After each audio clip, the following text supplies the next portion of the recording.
What in the wide world of sports is going on here? I promise you, whatever scum did this, not one man on this force will rest for 1 minute until he's behind bars. Now let's grab a bite to eat. Yeah, come on.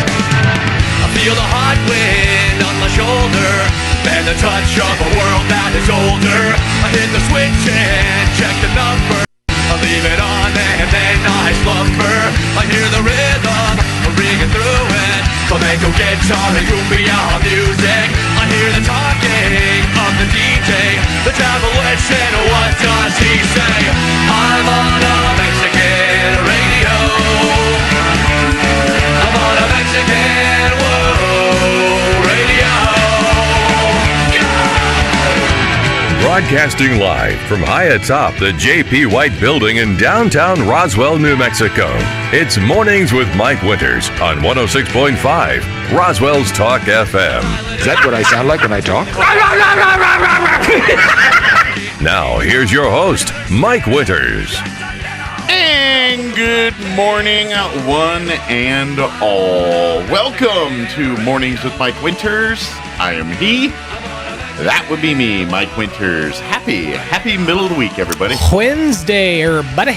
That's right. Hope you're having a good one. Mm-hmm. Weather's a smidge different today. Tis. Yeah. Smidge cooler. As Steve was pointing out on the weather, there was a cold front that moved over New Mexico last night. Yeah, just for like a day. Mm-hmm. And it even brought a slight chance of rain with it. Really? Wow. How about that? How about that? Yeah, like a 20% today. Yeah, like them and apples. tonight. Wow. High's only supposed to get 89. Yeah, I love that cold front moved in, 89 for the high. Right. You lost like, 4 degrees? Neat. Well, it's short-lived because we're going to be Thursday 93, so a little bit warmer. Yeah. But by Friday, we're back up to like 98, 97 for Friday, Saturday, and even Sunday's going to be mid-90s. It's so... We had such a backwards summer. Like, we had a really, really hot early summer. Mm-hmm. We had a really, really hot late summer. Mm-hmm. The middle, nice and creamy. Yeah. It was kind of like, it was peaceful. The rest of the country was melting down in the heat wave. We were comfy. For southeastern New Mexico, we were comfy. Maybe like a chili relleno. Yeah. Filled Ooh, with all the hot on the outside and creamy gooey on the goodness inside. in the middle. I like that. We had a chili relleno summer around here. That's right. I dig that. I think at this point, it's just we're all just sick of it. Yeah. We're just tired of. I mean, summer is good for what summer is, but we're all so sick of it. I mean, you go into any store and you're going to see autumn leaves and pumpkins on display, and it's just like it's very incongruous. Yeah. And good news is our trees are still, I've seen no evidence of fall yet on those. So. Yeah, no, those leaves ain't going nowhere. Yeah, absolutely. They're standing strong. So today will feel less summer-like, but still summer-like, in my opinion. But kind of wished I'd had the weather beforehand so I could have planned ahead and worn like a long sleeve T-shirt. Yeah. 89 is going to be chilly. Right? I want to catch my death. Might need a sweater, a little sweater, or perhaps a, bundle just up. a little protection. Some earmuffs. Mm-hmm. It's funny too because you start seeing the fall time scents like start showing up on the shelves, like whereas you see like normally clean linen, now you see like pumpkin spice essentially, but like also like gingerbread cookie. Yeah, it's like that moment where everybody's gonna spray a scent in their house that smells like the food that they're supposed to be cooking. Yeah, I never got that, and to be honest, certain season smells. Not my favorite. Yeah, cinnamon is definitely not among my favorite smells. I love the spring and summer smells, not the fall and winter smells. You know what burned me out on cinnamon? So my mom had this. I was raised in Oklahoma and Native America. So we had a bunch of these, like you could get incense at like different places that were like for certain things. Mm-hmm. So my mom loved the Wealth incense, which is a cinnamon-based incense. Okay. And she would get the room spray based off of the incense that they would sell at the, pagodas or whatever. For matching smellness. Uh-huh. It was bad. It was rough. It was real bad. It was like you'd walk in my house and it would just straight up smell like a cinnamon stick and cigarettes. It was terrible. It's not a good combination. It smelled like somebody was smoking cinnamon. Someone puts one of those hot toothpicks in their mouth, like, reminds me of childhood. It is. It's a real sense memory, dude. And that's to this day why I can't drink Fireball. To this day.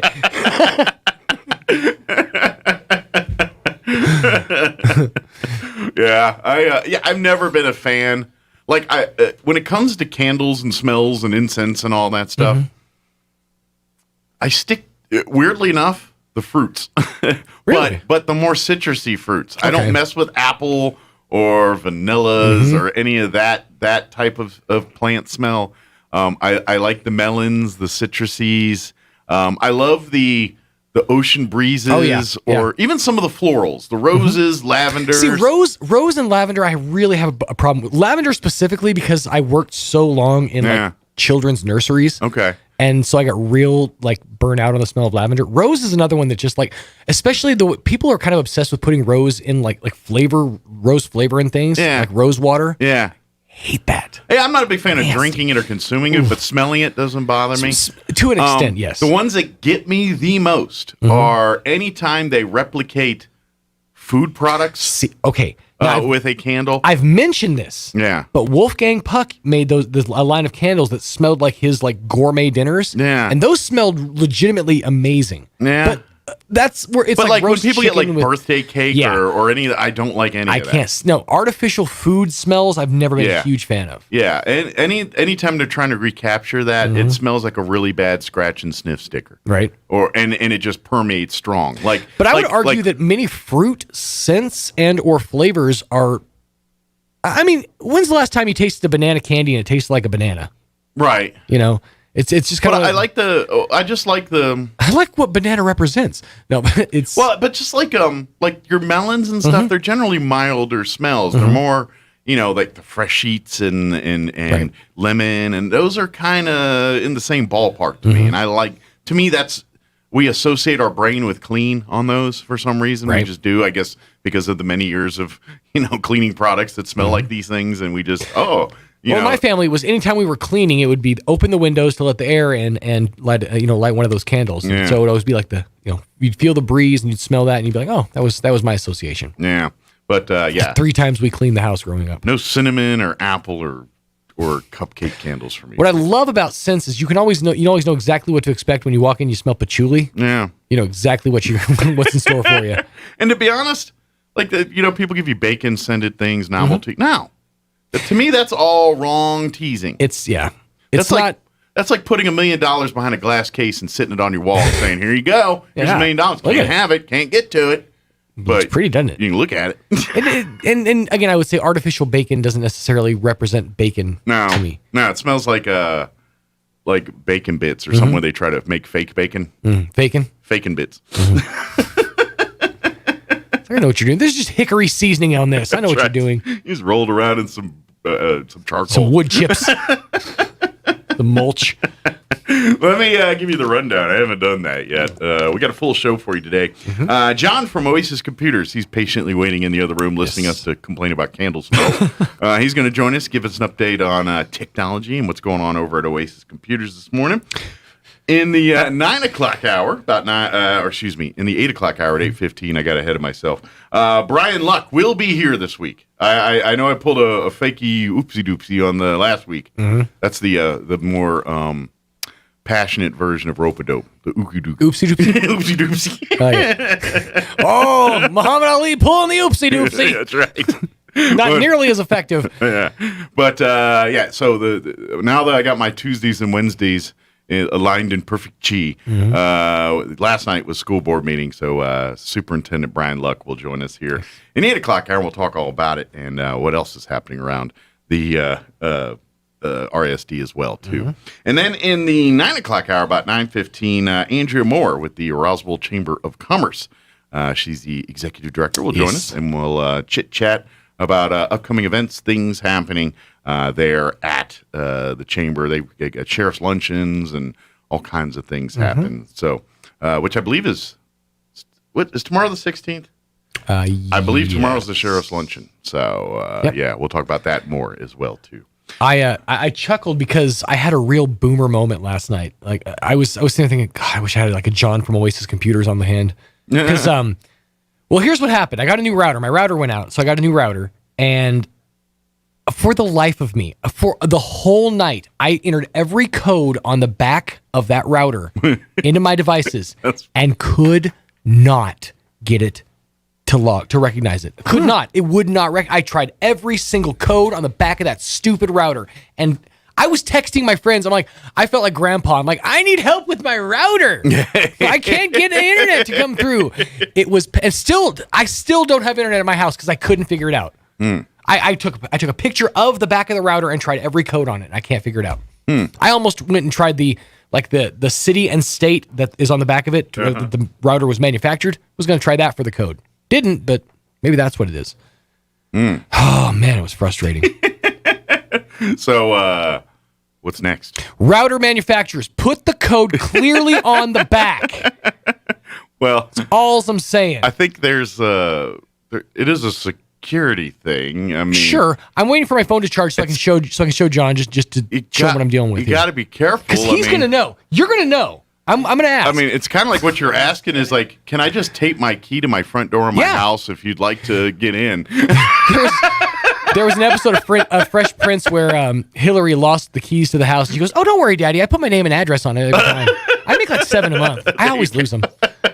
Exactly. So, well, we should probably do some weather while John fixes John's problem. Here's your weather. By the way, we have an ever so slight chance of rain. Here it is. I'm meteorologist Steve Hamilton with your Pecos Valley weather. A cold front moved into eastern New Mexico overnight, and that'll keep our temperatures a little cooler today. Upper 80s to low 90s, and maybe an isolated shower or thunderstorm in the afternoon. Slim chance of a shower overnight with our low in the mid-60s, and then tomorrow we'll be in the low to mid-90s and sunny. We're back to the upper 90s with sunshine on Friday. That's your latest forecast. I'm meteorologist Steve Hamilton. Thank you, Steve. Currently 68 degrees here in Roswell. Humidity is at 65%. Winds currently out of the east at 5 miles per hour. There is a 20% chance of some rain showers this afternoon. Mostly sunny, high of only 89 today, so not the 98s. Now, if you love the 98s, they're coming pretty quick, but today you get a respite. For tonight, we're looking at a 20% chance of showers as well, mainly before 9. So 3 p.m. and 9 p.m., that's our sweet spot for rain over the next hours here today. Partly cloudy otherwise, overnight low is 62, south winds 5 to 10 miles per hour. For you Thursday, sunny, little bit warmer, 93 for a high, south winds 5 to 15 miles per hour. Clear skies tomorrow night with an overnight low of 62, south winds 5 to 15, and then back with a hot, sunny, high of 98 for Friday. South winds at around 5 miles per hour. For your Saturday, sunny, once again, highs right around 97, 98. And then Saturday, you'll get a little bit cooler. It's just a smidge, 95 for the high on Sunday. And then looks like we'll be in the low to mid-90s for at least Monday and Tuesday of next week. So enjoy today because it'll be warmer around it. All right, it is 7:18. Real quick before we take a break here, if you need to stock up on fabrics or any of that kind of stuff, I invite you to swing on by the Calico Cow. They are utterly stocked with full of seasonal fabrics and floral fabrics, things like that, everything you need to welcome in the season. Also, they've got Brother sewing machines available and on sale right now. Learn more and shop online at their website, too, roswellquilting.com. Learn about their classes and everything else. They do classes, so if you're a beginner, advanced, somewhere in between, they got you covered. Swing on by the Calico Cow Fabric and Gift Shop here in downtown Roswell, or like I said, online, roswellquilting.com. All right, we're going to take a 3-minute break, and then John from Oasis Computers will join us on the other side. Don't go away. You're listening to Mornings with Mike Winters. Enjoy more of the speed you need with gigabit internet from Plateau Fiber. Fiber means more speed, and that means more streaming on more devices with less buffering. Plateau offers True Gig, a dedicated fiber connection to download and upload what you want with speeds up to a gigabit per second. Best of all, it's all yours. You don't have to share your connection with the whole neighborhood. Sign up now to ensure your neighborhood is part of the next service zone. Learn more and get signed up today at plateaufiber.com. That's plateaufiber.com. Hey everybody, join us live on remote this Saturday from 10 a.m. to 1 p.m. We're going to be at Ridgeland Motors on West 2nd in Roswell for their big end of summer clearance event. Come on out, you'll find super low payments and some great summer giveaways. We're going to be giving away free hot dogs and ice cold Pepsi products. They've got all kinds of giveaways, including a 4-burner backyard gas barbecue grill with all the accessories, free summer games like volleyball sets, adventure style tents, and so much more. Plus, the grand prize, they're giving away a custom Richland Motors cornhole set. All happening this Saturday. Come on out to Richland Motors on West 2nd. Enter and come have some fun with us. 10 to 1. We'll see you there. Mays Lumber Company. You know us for quality service and dependability. And Mays Lumber Company's pellet stoves are exactly that. A pellet stove from Mays Lumber Company provides you with the cozy, comfortable heat you want when you want it. With a pellet stove from Mays Lumber, you can adjust the intensity of heat and maintain a constant temperature. Plus, pellet stoves will save you both time and money, along with easy maintenance. Come pick yours up today. Mays Lumber Company, 115 South Virginia, Roswell. You can count on Mays Lumber Company. Celebrate the beauty of the Southwest during Yucca Blossom Trade Days, September 18th and 19th at the Eddy County Fairgrounds in Artesia. 2 great days with more than 50 local crafters, artists, and artisans showing and sharing their amazing works. Plus, fun for the whole family, including Zia axe throwing, a cornhole tournament, the Moose Caboose, Mechanical Bull, Gyro, and the famous Runyon Ranch Petting Zoo. And enter the raffle for your chance to win the drawing live on 92.9 The Brand Sunday afternoon. Yucca Blossom Trade Days, September 18th and 19th at the Fairgrounds in Artesia. This Saturday, stop by and celebrate Big O Tires of Carlsbad location's 1-year anniversary from 11 a.m. to 1 p.m. Free barbecue, bounce house for the kiddos, and big savings, including $50 off sets of 4 in-stock Big O brand tires, discounts on oil changes, alignments, wiper blades, and great financing options available. Plus, up to $150 in tire rebates on brands like Goodyear, Bridgestone, Hankook, and General Tires. Come celebrate with Big O Tires at 4212 National Parks Highway in Carlsbad this Saturday, September 18th. Installation charges extra. Eligibility may vary. Disposal and local tire fees extra. Up to 10% shop fee based on non-discounted regular retail price. Not to exceed $35. Where permitted. See store and rebate forms for details. Expires 9/30/21.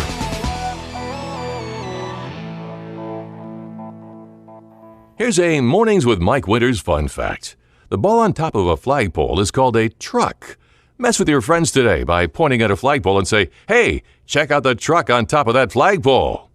Here's Mike Winters. And good morning. It is 22 minutes after 7 o'clock, and joining us in studio this morning from Oasis Computers, John is back with us. Morning, John. Good morning. How's everybody? Doing great. How about yourself? I'm doing good. How's I know now the kids are back to school and everything. Is business, because I know usually around those times you get busy, kids getting and families getting their computers back up and running. Hasn't made much difference. It's kind of what do I call it? Steady. Yeah. Okay. So no complaints on my end. Okay. Just a good even keel. Well, it comes and goes a little bit, but kind of get busy and then get caught up again. Sure. Well, good. That's a good thing. Right. Find your groove and everything else. The new hours and not fixing phones at this point has made it all work. Very good. We concentrate on the computer work. Well, and I always wonder about like the phone side of things because unfortunately, I mean, we don't pay the numbers for these, but they really build smartphones to not last more than 3-4 years. They just they would like to buy it. They want you to buy one every year. It looks like so. It's kind of like, is the juice worth the squeeze even on repairing phones? Because it's so many drop one and then the screen breaks on it. Yeah, those simple fixes. That's one of the big things. But anytime it's something other than you didn't drop it, it's pretty much I think they by design. You know what I mean? Like things like, I swear, like it's kind of like when Apple got caught, because I was one of those people. I had the Apple, it was the iPhone 6, I think it was, and they went from 6 to 8 or whatever it was the next one was. I think they skipped 7. Whatever the next one was. 7 in there. Yeah, whatever it was, they were going to the next phone. Right. And I was like, well, I'm sorry, it was 2 phones ahead. We were going to the 8. I had the 6. And I was like, well, I'm not going to upgrade, until I'm ready, But I remember my phone was working perfectly fine, and all of a sudden it started doing like taking slower, doing all, and of course Apple admitted they did something to the software later on. Some 12-year-old kid found out about it, and they ended up having to pay a bunch of people and sue and all that. But ever since then, I'm like, yeah, of course these phones aren't gonna. I don't care. You pay $1,300 for a phone. You're still only gonna get 3 years out of it, whether you paid $1,300 or $600 for it. I just treat mine as long as it works. Does the job, I keep it. It's and a tool. the minute it wears out, whatever you want to call it, too slow. Yeah, I get another one. I was ready to get another one for me, but I figured out what my problem was. I hooked up the phone to the computer. Microsoft keeps pushing that. I don't know if you've seen it. Yeah. Hook your phone up to your computer. So I said, nah, that don't sound like a good idea. Yeah. And then finally I said, well, I got an afternoon that's pretty quiet. Let me play with this. Yeah. Ever since that, phone wouldn't work right. Yeah. Finally, I figured it out. The Bluetooth was what hooked it up. Oh, and that was okay. messing with my headset. Oh, okay. I was losing calls and stuff like that. So it kept fighting to try to steal the Bluetooth when you were trying to use the Bluetooth for something Good way else. to put it. Steal the Bluetooth between the headset and when I got close to the computer, it started messing with it. Sure, it's automatically out there searching for it, and it sees it. When it wasn't easy to find. I turned everything off again, and I was like, must be good. It worked for a little while, and then it didn't do good again, and something triggered me that it said it's in your Bluetooth. Yeah. Yeah, the computer was hooked up to it. And once took you off, it worked fine again. Worked like a champ. Right. Yeah. Yeah, that's actually a true point. If you Bluetooth your phone to a lot of sources in your home, you got to be pretty meticulous.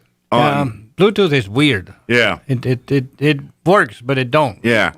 Yeah, exactly. It's and if you share a device, like for instance, my wife and I have a speaker in our bathroom that we use to play music and stuff. So we'll Bluetooth our phone into or in the shower getting ready for work to listen to music. But unless you disconnect and forget the device every time, whoever doesn't forget to do that, it's going to default to anytime that thing turns on. So most of the time, because my wife's the one that forgets, I'll be like, hey, I'm going to go get a shower. And then I go into the bathroom, I'm like, oh, let's listen to some music while we're showering here. And as soon as I turn on the speaker, it just locks right to her phone. I'm like, Cam, get off the stupid speaker. And then we have to do the whole thing. Right. Yeah. But, there's a lot of It seems to have gotten better. And another thing is, cars that have Bluetooth, they seem to go a lot farther than other, like my headset or something. They got a little bit better more power reception or whatever it is that a they use. Stronger unit or bigger battery or something like that. Interesting. But if you think about that stuff, look at your Bluetooth sometimes if you're having those kind of problems. See what it's seeing and see what it's disconnecting. Right, the same as with wireless. Yeah. Wireless connection, the people that travel a lot, go all different places. They got a list of 20 different hookups that they've been at, and they're all in there. And that causes a problem sometimes. Sure. Just take them off and restart them back up. We get, here in this office, these boards are our little, because you can Bluetooth to my board and the one in Sean's office. And so you can play confused. All right, which one's the one? All right, yeah. Is this the Arrakis 2, the one? Which one is this one? And so, yeah. You got more equipment, it gets more difficult, especially if it's similar. And then there's other computers that offer Bluetooth. You necessarily don't want nothing, but your phone sees all that sometimes, But anyway, that's one of those things. Let's talk a little bit about the computers again and that side of thing. I know something we talk about every time, and I just want to kind of reiterate that if especially in the world we're living in today, where technology and COVID, you're waiting a while for certain things and other things you're not. So people are just like in the automobile industry, people are used cars are king right now, and that's the world where. Well, I would imagine in the computer world, there's not to the extent cars are going through, but people are trying to rehash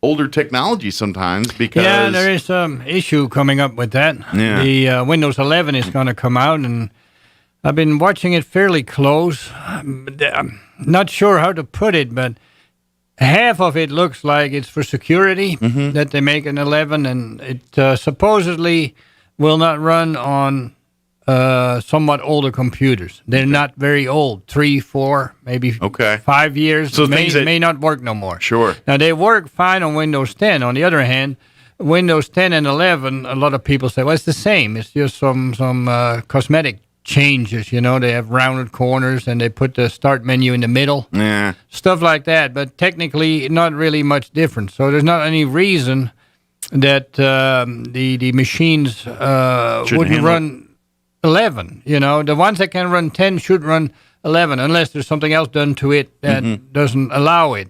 What doesn't allow it, apparently, is the trusted platform module that needs to be in it. Needs to be version 2.0. Oh, okay. And that's, as 2016, 17. Okay. So those machines are not very old, even though the older ones that are good work it just fine. Fast enough, good enough, whatever. Okay. So one half is kind of a little angry that they make your machine not work no more, throw in landfill, whatever, kind of stupid.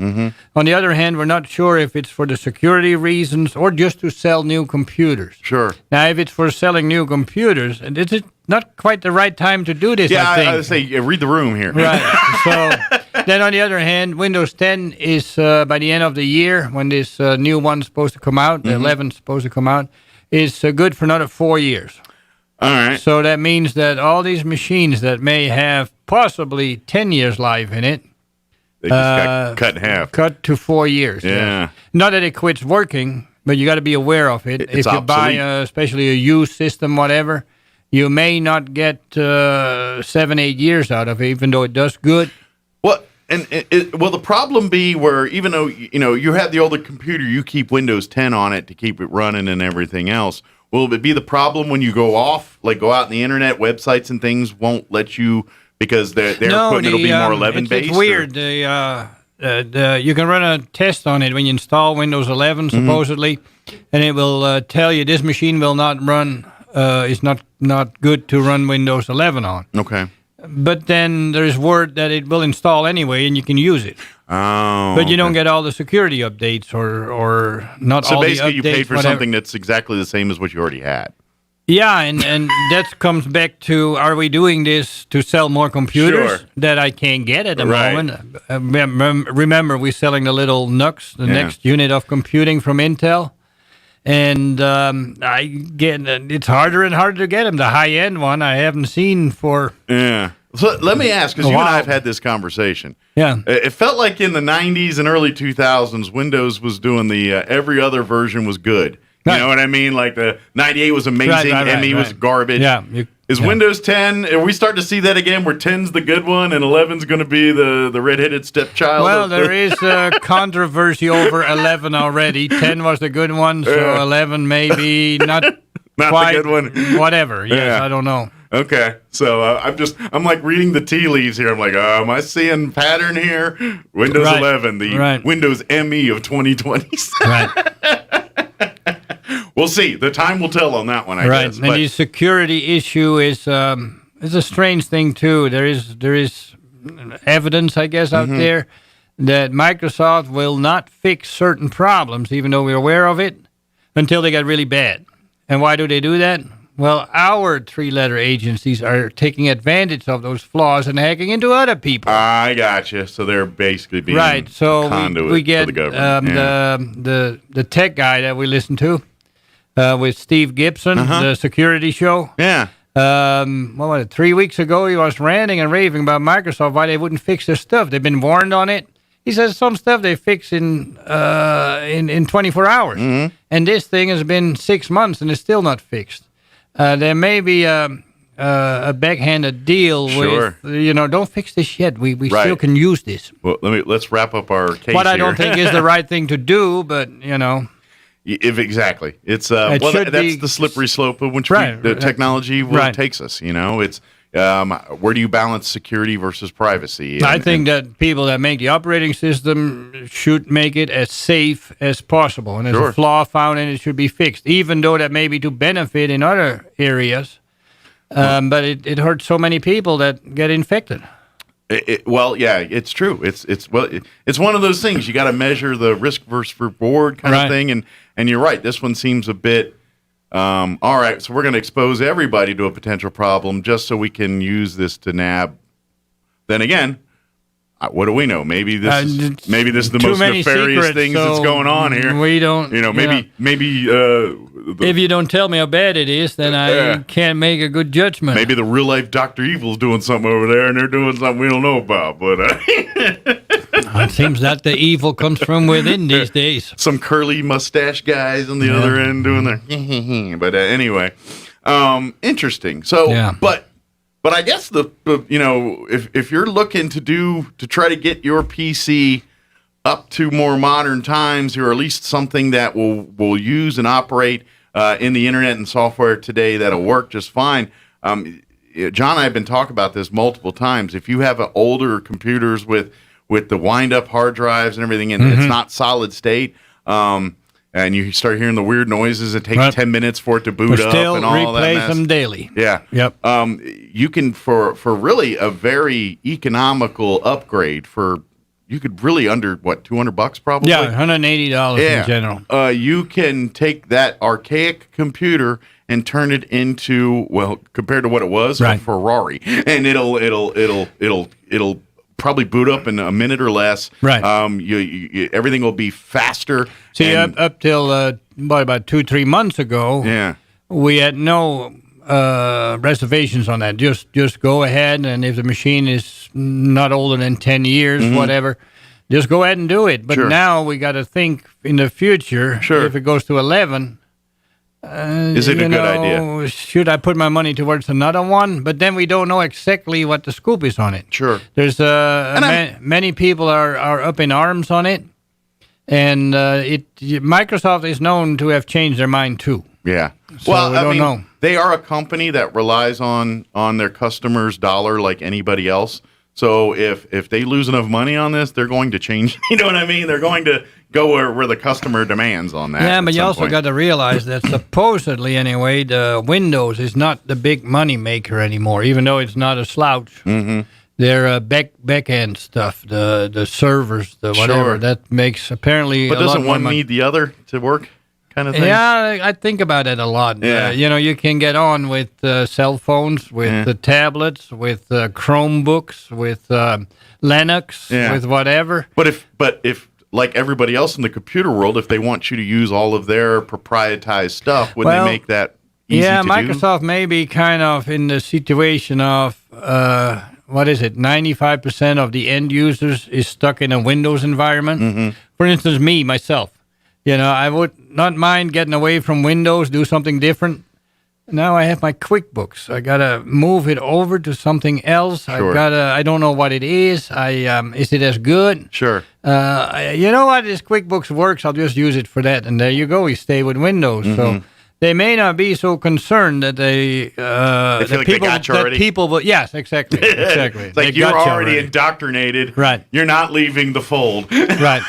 That will take a while, or somebody needs to come up with something. If you burn enough bridges, people will leave the fold. Eventually will leave. Sure. Yeah. If you alienate them to that point, and especially if you've got a competitor coming in saying, "I got a way easier way. Come on in." If somebody would have, for instance, like Linux, that would run all the Windows software, I think they'd be in trouble.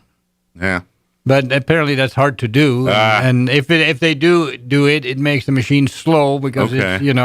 So you got to figure that move out, and then it's got to translate between the two operating systems, whatever, and it always loses speed and whatever. And then the next thing is, who knows about it? You can ask anybody about Windows. This is and true. Get some kind of an answer, whether it's right or wrong. But everybody has their idea about it, or a fix, or whatever. Well, let's face it. Now tell me about Linux. What do I do? How do I start it? What? Yeah. Well, it's like the tissue world. Everybody knows Kleenex. Well, that's Microsoft. That's Windows. Right. Then you got your Puffs, your Linuxes, and your Apples out there, and all. But let's think about that. When most of us go ask for a tissue, we don't say, "Give me a tissue. Give me Kleenex. We'll get that." That's Microsoft. That's in the computer world. That's what they are, and they built that and got there. But the thing is, there's a lot of businesses out there, so that's going to put a lot of the chinks in that armor. So we'll see. We'll see. I mean, this has been going on for years, but we'll see how that if they're able to fend them off. No matter how much I complain about it on and off, it's moving forward, and it is getting better. Sure. Over the years, and I understand. We all get frustrated and but to be honest. this is technology, and this is stuff that's constantly evolving, changes. And even when you think you got it right, there's somebody already trying to make it better before the thing's even out. That's just the computer world and the way it's paced and moves, and because it's the Wild West. It's still not mature. Yeah, like we look at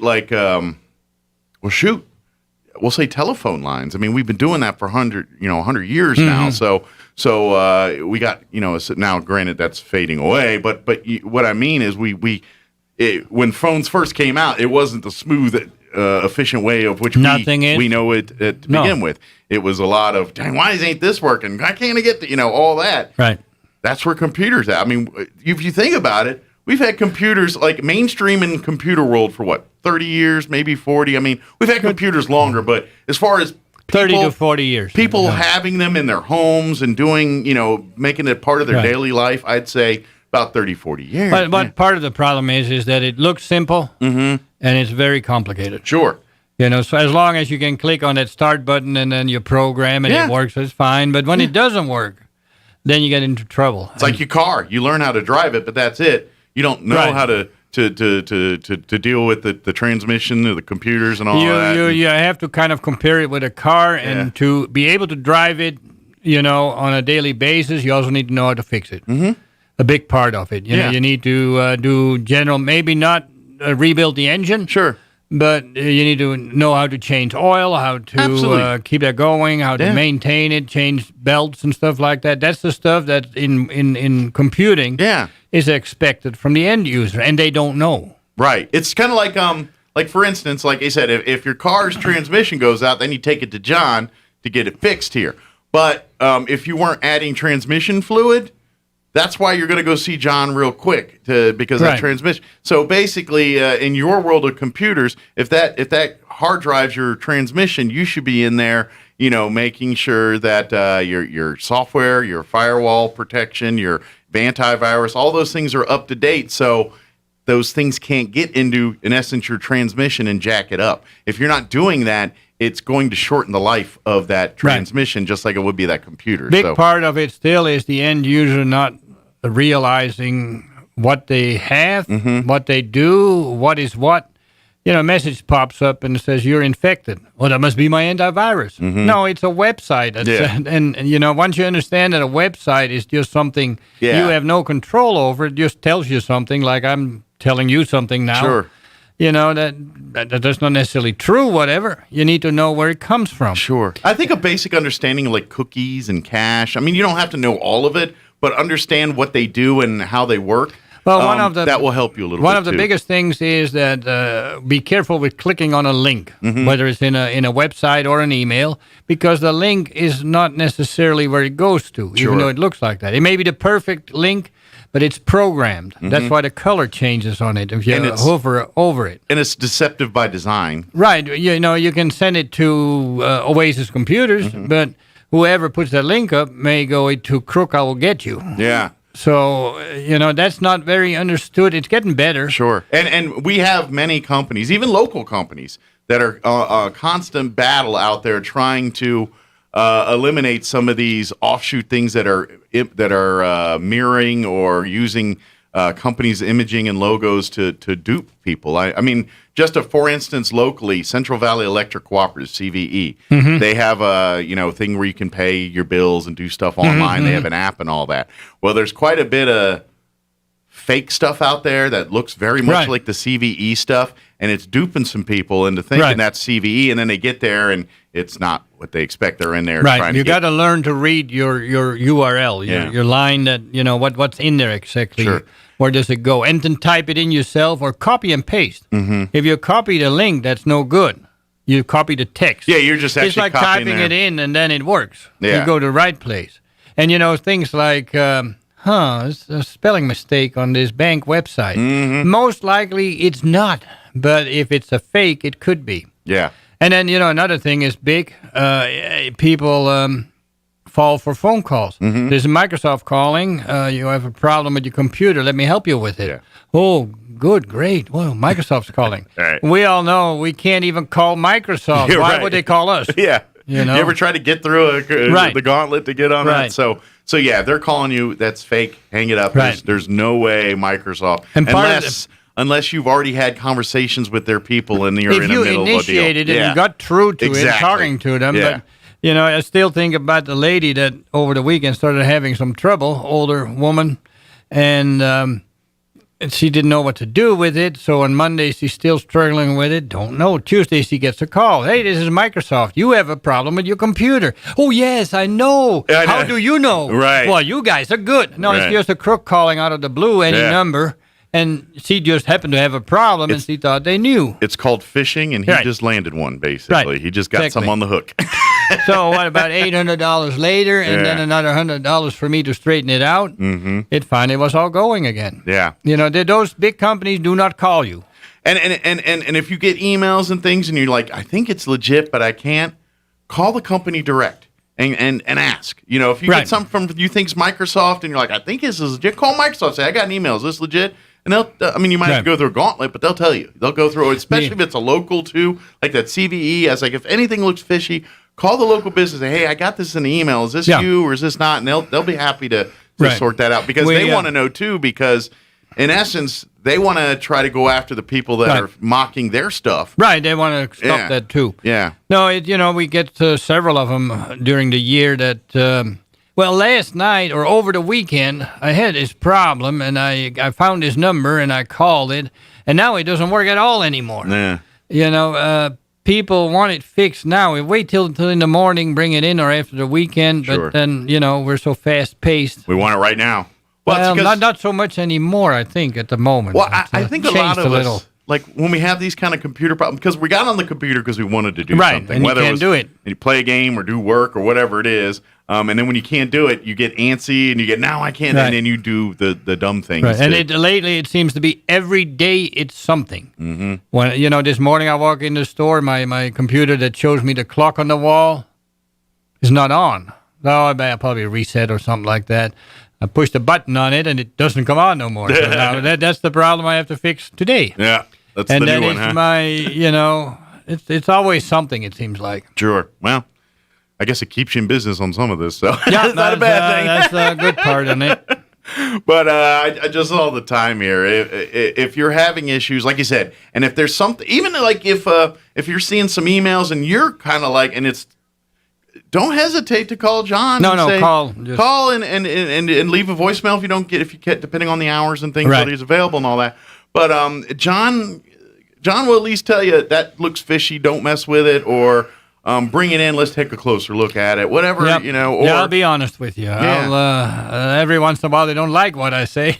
Yeah, but well, that's then just they thank me for being honest. the right answer is not always the one you want to hear. No. Sometimes Oh. that's especially in the technology world where you want stuff happening. But if you need to do some upgrades like this, or maybe it's time to I don't know, as far as building computers and stuff, or do you have the resources to do We to some still of have that? stuff in stock, and then most of it that I do now is the little Nucks. Okay. Of different brands now, because Okay. the Nuck's not always available. We've got two other brands found, MSI, and forgot the other name. Anyway, But they're the same type of concept, small things. I love them. I think it's Yeah. the way to go. And at the end of the day, that's we talk about this proprietized stuff and all that, but competition's a good thing in this world because the competition We got to have breeds that.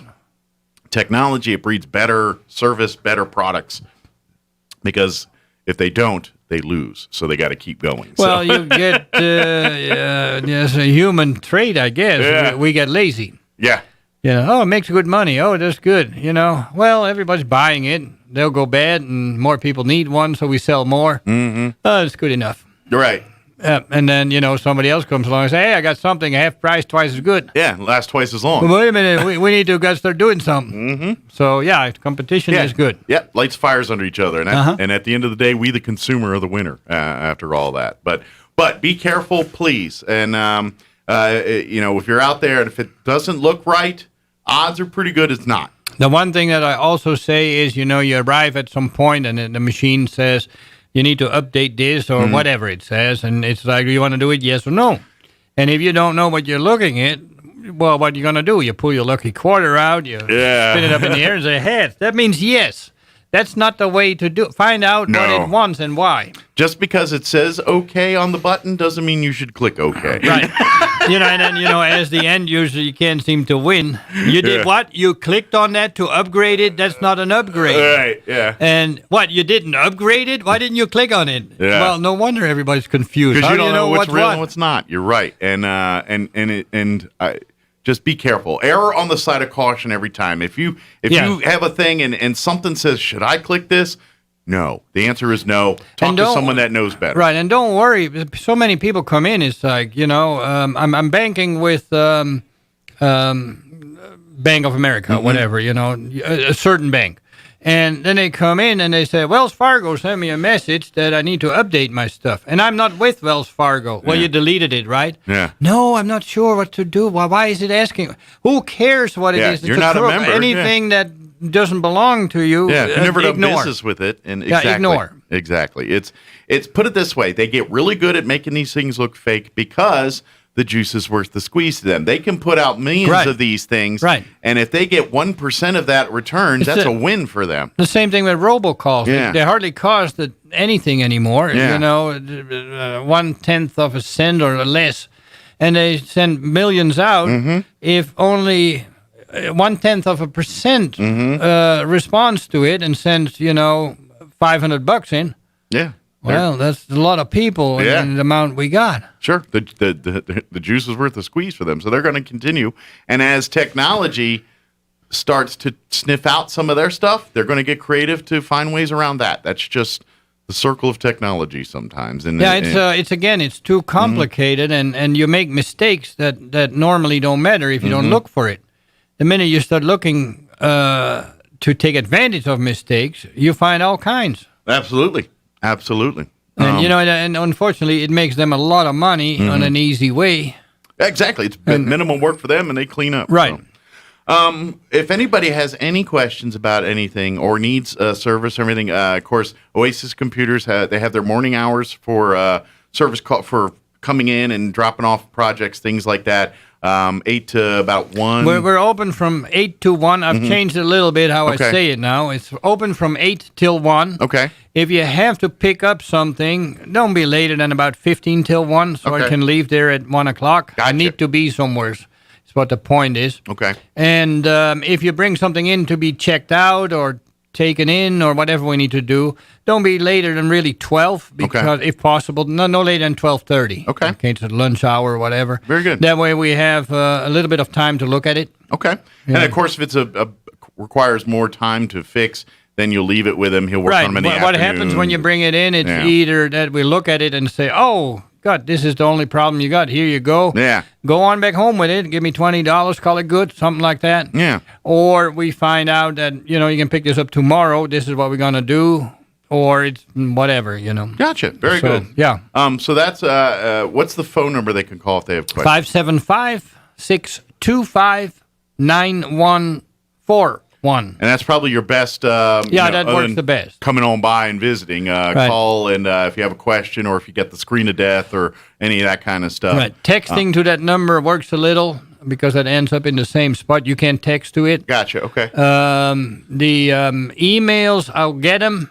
But you don't check them regularly. Once a day, maybe twice a day. So if it's more urgent, call, leave a voicemail, or talk. Best way is to call, yes. Very and good. if you don't leave a message, I don't call back. Gotcha. So don't. Unless I just missed it, maybe, or something, Gotcha. So leave a message. Right, but if you leave a message, I'll try to call back. It could be the next day, depending on how busy it is. Workload and everything else. John's one person running around doing it all. So. Yep. Well, thank you, John, as always. Well, thank you. I'm sure you got a stack of stuff waiting for you at the office. I think I got people coming in at 8 o'clock. All right. Set several up that said they would be there early. So. All right. Well, I will let you go tend to those needs. Thank you. And all right. We'll see you here in next month. All right. Very good. All right. Take care, healthy. John. Well, that's the goal. All right. It is 7:53. News. Quick break. Don't go away. Now for a Pecos Valley news update. I'm Jared Cirillo. The animal shelter in Artesia remains closed to the public. That's according to a September 9th Facebook post from Artesia Police. Drop-offs are not being allowed right now, but pickups can be arranged with animal control by appointment. You can call dispatch at 616-7155 for more details. No adoptions are available right now. New Mexico's highest court has ruled that state law does not require a vehicle's tail lights to be working perfectly, only that they work well enough for their intended use. A ruling Monday by the state Supreme Court stems from a man's conviction for violating a state law requiring certain vehicle equipment be in, quote, good working order. And election officials are deploying ballot drop boxes across New Mexico for those who choose to cast absentee ballots without walking indoors during the upcoming local election for public offices, including mayor of Albuquerque and Santa Fe. You're up to date. I'm Jared Sorello. Thinking about buying a robotic vacuum? I'm Kim Commander with news that is collecting dirt on you, brought to you by SimpliSafe. Check out the brand new wireless outdoor security camera today at simplysafekim.com. Roomba is the most popular home robotic vacuum. The latest model, the Roomba J7 Plus, has a built-in camera to identify and avoid pet poop. Yes, instead of smearing it all over the floor, that has apparently been an issue. For $850, it avoids the poop, notes the location, snaps a photo, and sends it to your smartphone. But it's cleaning up in more ways than one. The robotic vacuums use artificial intelligence, or as the company says, they get smarter every time you use it. Let me strip away the PR and translate that for you. Every time you use it, the robot's AI learns more about you, your home, its floor plan, your furniture, your habits. Last January, Samsung introduced its $1,300 JBot 90A1 Plus. These things are collecting data, and who knows what the company does with it all. And yes, robotic vacuums can be hacked. Get tech news at commando.com. There's big news from my favorite home security company. SimpliSafe just launched their new wireless outdoor security camera, and it's engineered with all the advanced tech and security features you want and need to keep you and your family safe. It has an ultra-wide 140-degree field of view, 1080p HD resolution, and 8x zoom. There's even a built-in spotlight with color night vision, so you can keep an eye on what's going on day and night. This camera has it all, and it integrates with your SimpliSafe home security system, extending its protection to the outside. That means every door, window, and room are protected, along with your property. To learn more about the new SimpliSafe wireless outdoor security camera, visit simplysafekim.com. And SimpliSafe is celebrating this new camera by offering 20% off your entire new system and your first month of monitoring service free when you enroll in interactive monitoring. Visit simplysafekim.com today. That's simplysafekim.com. Welcome to DSI, New Mexico's business technology leader. We help you digitally transform your business to do more, faster, and more secure. Selecting DSI gives you access to the world's best technologies, award-winning local technicians, and our commitment to the New Mexico communities we serve. One local source for all your technology products, services, and the personalized support you can only get from DSI. It's time for the Southeastern New Mexico Sports Report. Well, you know 13 is an unlucky number, but the Carlsbad Cave Girls, who just got their 13th victory, probably aren't planning on staying on that number for very long. Not the way the season is going. They're not going to be there for very long. Carlsbad yesterday wiped out Artesia 10-0 to move to 13-0 on the season. Artesia falls to 6-6. Now, you may think, well, what can you get from a blowout like that? Well, let's take into consideration what Carlsbad did over the weekend. On Friday in Albuquerque, they knocked off La Cueva 2-1 in overtime. The Dugan sisters both scored. Abby and Alexa. Alexa's a senior, of course. Abby is a freshman. Abby was the only scorer on Saturday as Carlsbad defeated another highly touted Albuquerque area team, knocking off Rio Rancho 1-0. The Sports Report brought to you by DSI. Call DSI for all your office technology needs. I'm Eric Butler at 92.9, The Brand. With the SRN News Business Brief, I'm Bill Alexander. Boeing said Tuesday that the airline industry is showing signs of recovering from the pandemic, and it raised its bullish prediction about demand for airline and military planes and other aerospace products and services. The company predicted that the aerospace market will be worth $9 trillion over the next decade. General Motors plans to invest $50 million by 2025 to help improve access to education in Detroit, employment opportunities, and city neighborhoods. The automaker said Tuesday that it is working with the city on the initiative and that the funding will go through Detroit-based nonprofits. On Wall Street, the Dow down 292 points to 34,577. The Nasdaq dropped 67 to 15,037. And the S&P 500 down 25 points to 4,443. With the SRN News Business Brief, I'm Bill Alexander in Washington. As the school year comes to an end and COVID restrictions start to ease, don't lose sight of the lessons learned. Cover your cough, positive personal hygiene, respect one another, show and tell others you love them. Fiscal and social responsibility are great ways to show your love. This is Damon Graham, your local New York Life agent. I can help you show your love to others. Call me at 575-623-0803 so we can determine how you best can show your love. Expect to be blessed. Clyde Lewis and Ground Zero is now in Roswell on 106.5 FM, KEND Roswell. News this hour from townhall.com. I'm Rich Thomason. He may have fallen short in his bid to replace Democrat Governor Gavin Newsom in Deep Blue, California, but Republican Larry Elder telling supporters their campaign a success nonetheless. We are forcing them now to pay attention to the problem of homelessness. We are forcing them now to do a better job on schools. We are forcing them now to do a better job on clearing our forests. We're forcing them now to do a better job about energy. We are forcing them now to pay attention to the things they should have paid attention to 2 years ago. Elder heavily outspent in a state where Democrats hold a 2-to-1 edge over Republicans. Newsom says he is humbled by and grateful for the victory. 62% of Americans think that U.S. troops will have to return to Afghanistan to wage war on terrorism. That's one of the conclusions of a new Quinnipiac University poll. Who goes first? Well, in this case, it was North Korea. North Korea first tested 2 short-range ballistic missiles days after the nation said it fired a newly developed cruise missile, its first weapons test in 6 months. South Korea announced hours later they too had conducted a ballistic missiles test underwater fired from a 3,000-ton class submarine. Experts say the North Korean launches are evidence it's continuing to build up arms whilst putting pressure on the U.S. to resume talks. South Korea's public disclosure of a weapons test is an unusual move. Many believe President Moon Jae-in's government may be responding to criticism that it's too soft on the North. I'm Karen Chamas. The Biden COVID vaccine mandate now being challenged in a lawsuit filed by the state of Arizona. On Wall Street this hour, stocks are mixed. Right now, the Dow Jones Industrial Average is up about 100 points. The NASDAQ Composite Index is down 15, and the S&P trading 10 points higher. More on these stories at townhall.com. Right now, people are home with their pets more often, and I think especially with the shedding, they're more cognizant of what's going on and that it's an actual issue. Nala's got some skin issues. He gets really going and scratching. Excessive shedding, a lot of just scratching and itching. Jigging, scratching, and itching and biting. On top of that, he was starting to get black buildup in his ears. DINOVITE.com.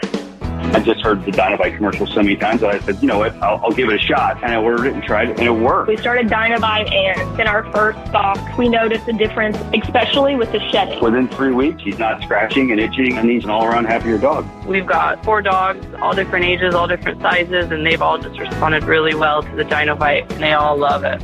We will be using Dynovite for life. You won't believe how happy your dog will be. We order our Dynovite from Dynovite.com. DINOVITE.com.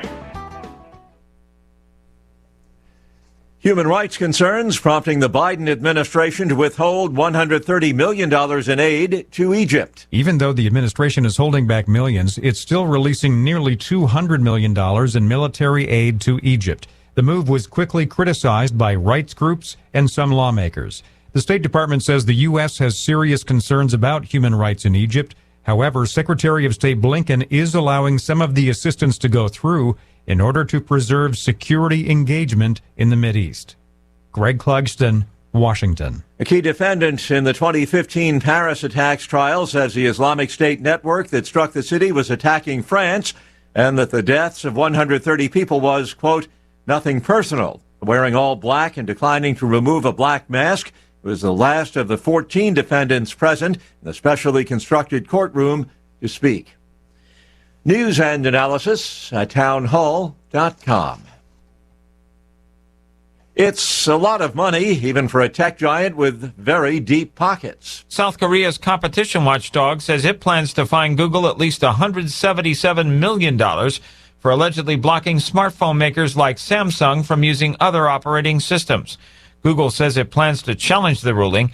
The announcement came as South Korea began enforcing a revised telecommunications law that prohibits app market operators like Google and Apple from requiring smartphone users to pay with their in-app purchasing systems.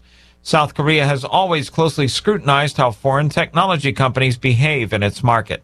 Keith Peters reporting. Pressing its fight against the Texas heartbeat law, the Justice Department seeking a temporary restraining order to block enforcement of that statute. It bans abortion once an unborn baby's heartbeat detected. That usually occurs at around 6 weeks. More on these stories at townhall.com.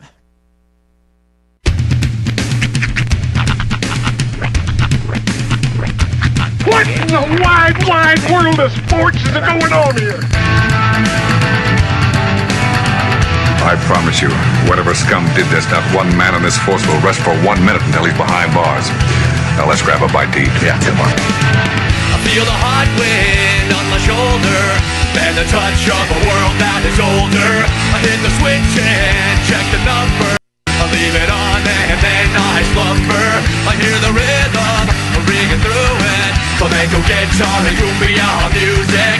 I hear the talking of the DJ. The travel listen, what does he say? I'm on a Mexican radio. I'm on a Mexican radio. Broadcasting live from high atop the J.P. White Building in downtown Roswell, New Mexico. It's Mornings with Mike Winters on 106.5 Roswell's Talk FM. Is that what I sound like when I talk? Now, here's your host, Mike Winters. And good morning. It is 6 minutes after 8 o'clock. Welcome to hour number 2. Mornings with Mike Winters right here on 106.5 Roswell's Talk FM. Happy middle of the week. Happy Wednesday, everybody. Halfway day, y'all. Hope you all having a delightful day so far. Enjoy our slightly cooler weather today. Yeah. With a slight chance of rain. Soak it in. 20%. Yeah, it's not bad. It's, 80% chance of absolutely nothing, but hey. Exactly. But, glass half full. I actually heard that's different. It's like you actually face, it's a 20, it's, somebody explained it to me one time. It's not a 20% chance of rain. There is, in certain areas, a 20% likelihood of the possibility of there being rain. It was some weird convoluted explanation. That's just stuff meteorologists say when they know they don't know what they're doing. When they want to sound extra That's just what they say. No. That English language dictates other things, sir or ma'am. Meteorologists were the kids in school that went, actually? No, your report says chance of precipitation is 20%. Right.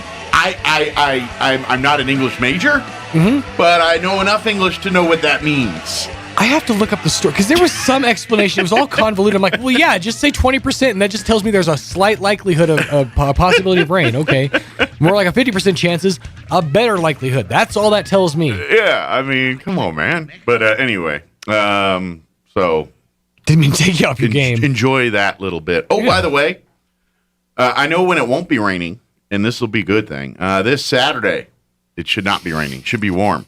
But the Roswell High Big Red Band, they're having a car wash this Saturday. It's going to be from 9 a.m. to 2 p.m. They're going to be at the Diamond Shamrock on South Main, 225 South Main. I believe that's the one by the across from the Harbor Freight and all that there. I don't remember. Is it Alameda? What street is right there? I can't remember. I'm bad at that stuff. I know like areas. It's basically, it's like the north end of the South Main. Are we talking about 19th? Maybe. But I think it's that one, that Diamond Shamrock. Oh, no, I'm sorry. It's 225 South Main. That's Alameda. I believe it's at Diamond Shamrock. Yeah, right, you're absolutely right. It's right Alameda. across from the 110 South Main, I believe it is, right? Yeah, Foxford Galbert, not Harbor Freight. That's what was too throwing far me to off. the north. 19th. I couldn't remember the name of the hardware Maine? store. Yeah. Yeah. Foxford Galbraith. I apologize. Galbraith, yeah. That's what I meant. Is 110 South Main. I believe it's Diamond Shamrock there. Yeah. But and all the money raised for the car wash will go to the Big Red Band to pay for, competitions, travels, and all that good stuff. I didn't ask. Asked them when they were here.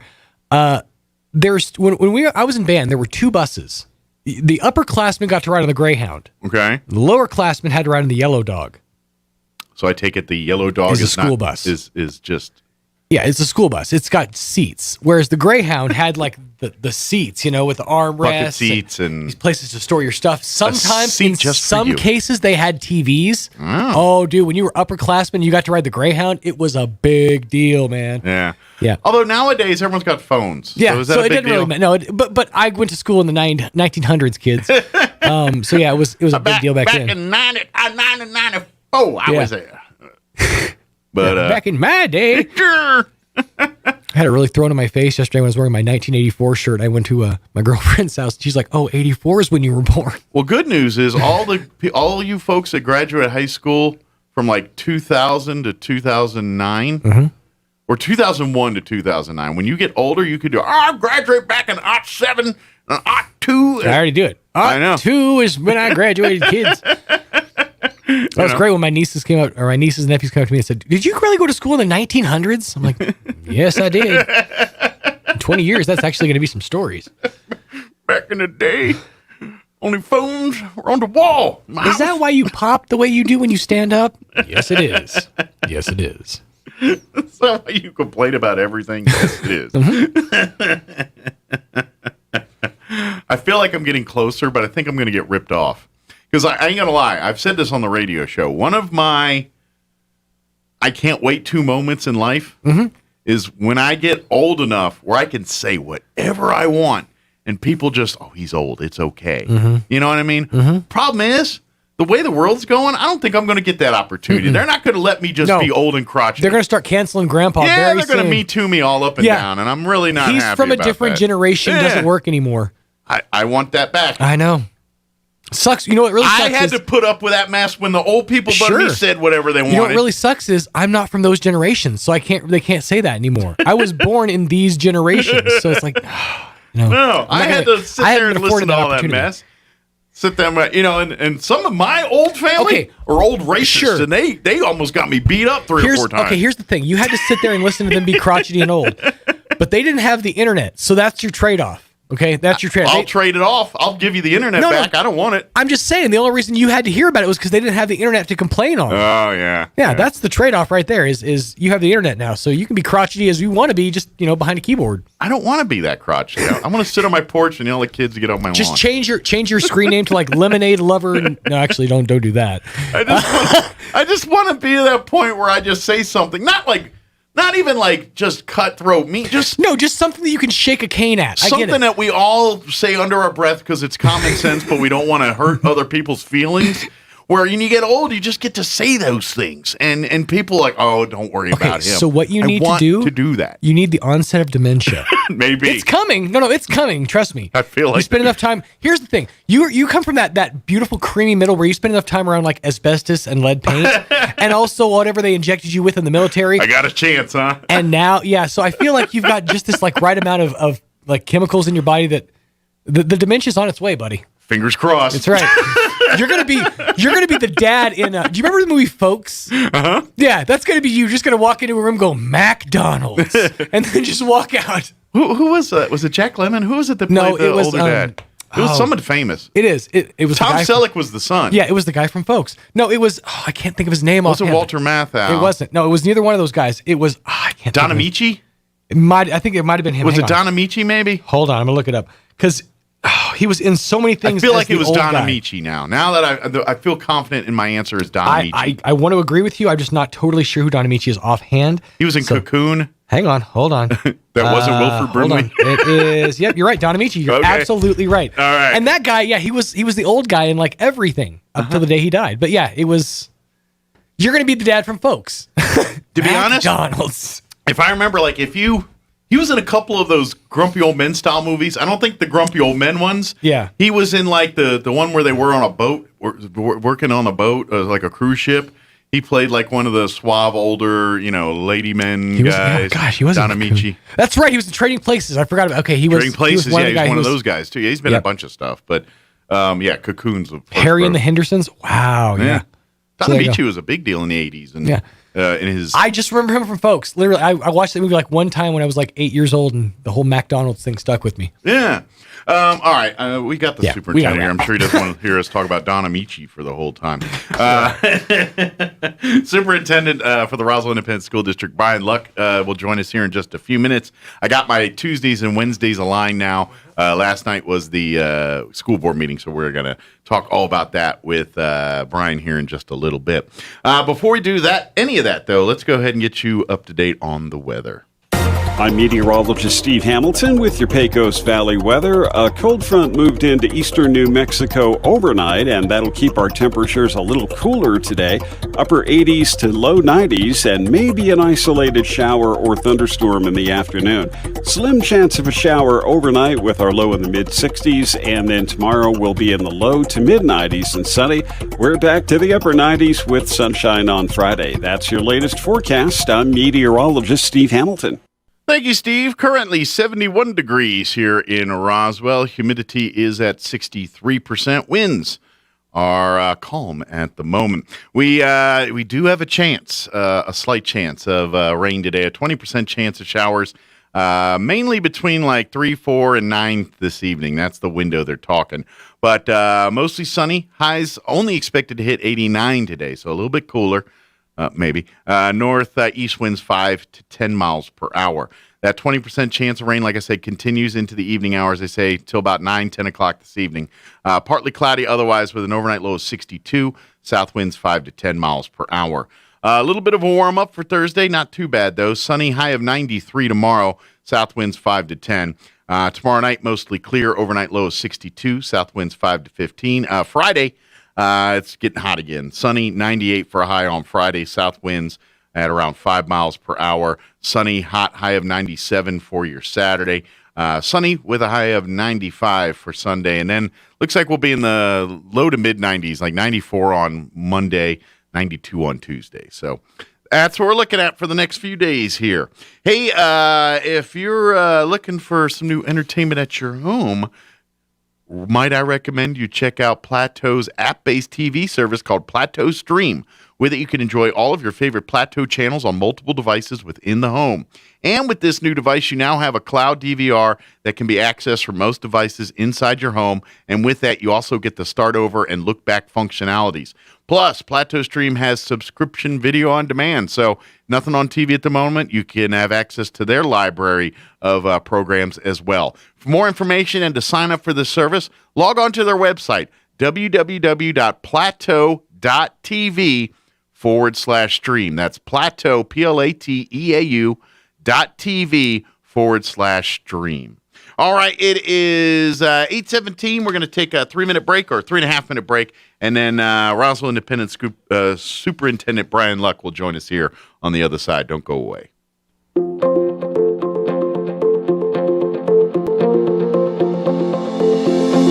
Have you ever had someone do something kind and out of the ordinary for you?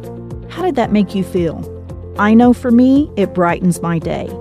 Hi, this is Pastor Troy and Julie Smotherman for The Joy of Marriage. Galatians 6:9 says, "Let us not get tired of doing what's right, for after a while we will reap a harvest of blessing if we don't get discouraged and give up." I've learned when you don't know what to do, just do the next right thing. Keep sowing good things into your spouse and your family. Be patient. God promises He will give you a harvest. It will make a difference. A successful farmer just keeps on working and expects to have a great harvest. I know when my husband brings me flowers, it blesses me. So do something unexpected for your spouse. It will pay off. If you have any questions or would like further information about the Joy of Marriage Ministry, please go to jomconference.com. Hey, this is Dr. Keon Egger at Carabelli Dental in Roswell. Our office is passionate about creating beautiful, long-lasting smiles. But here's the thing.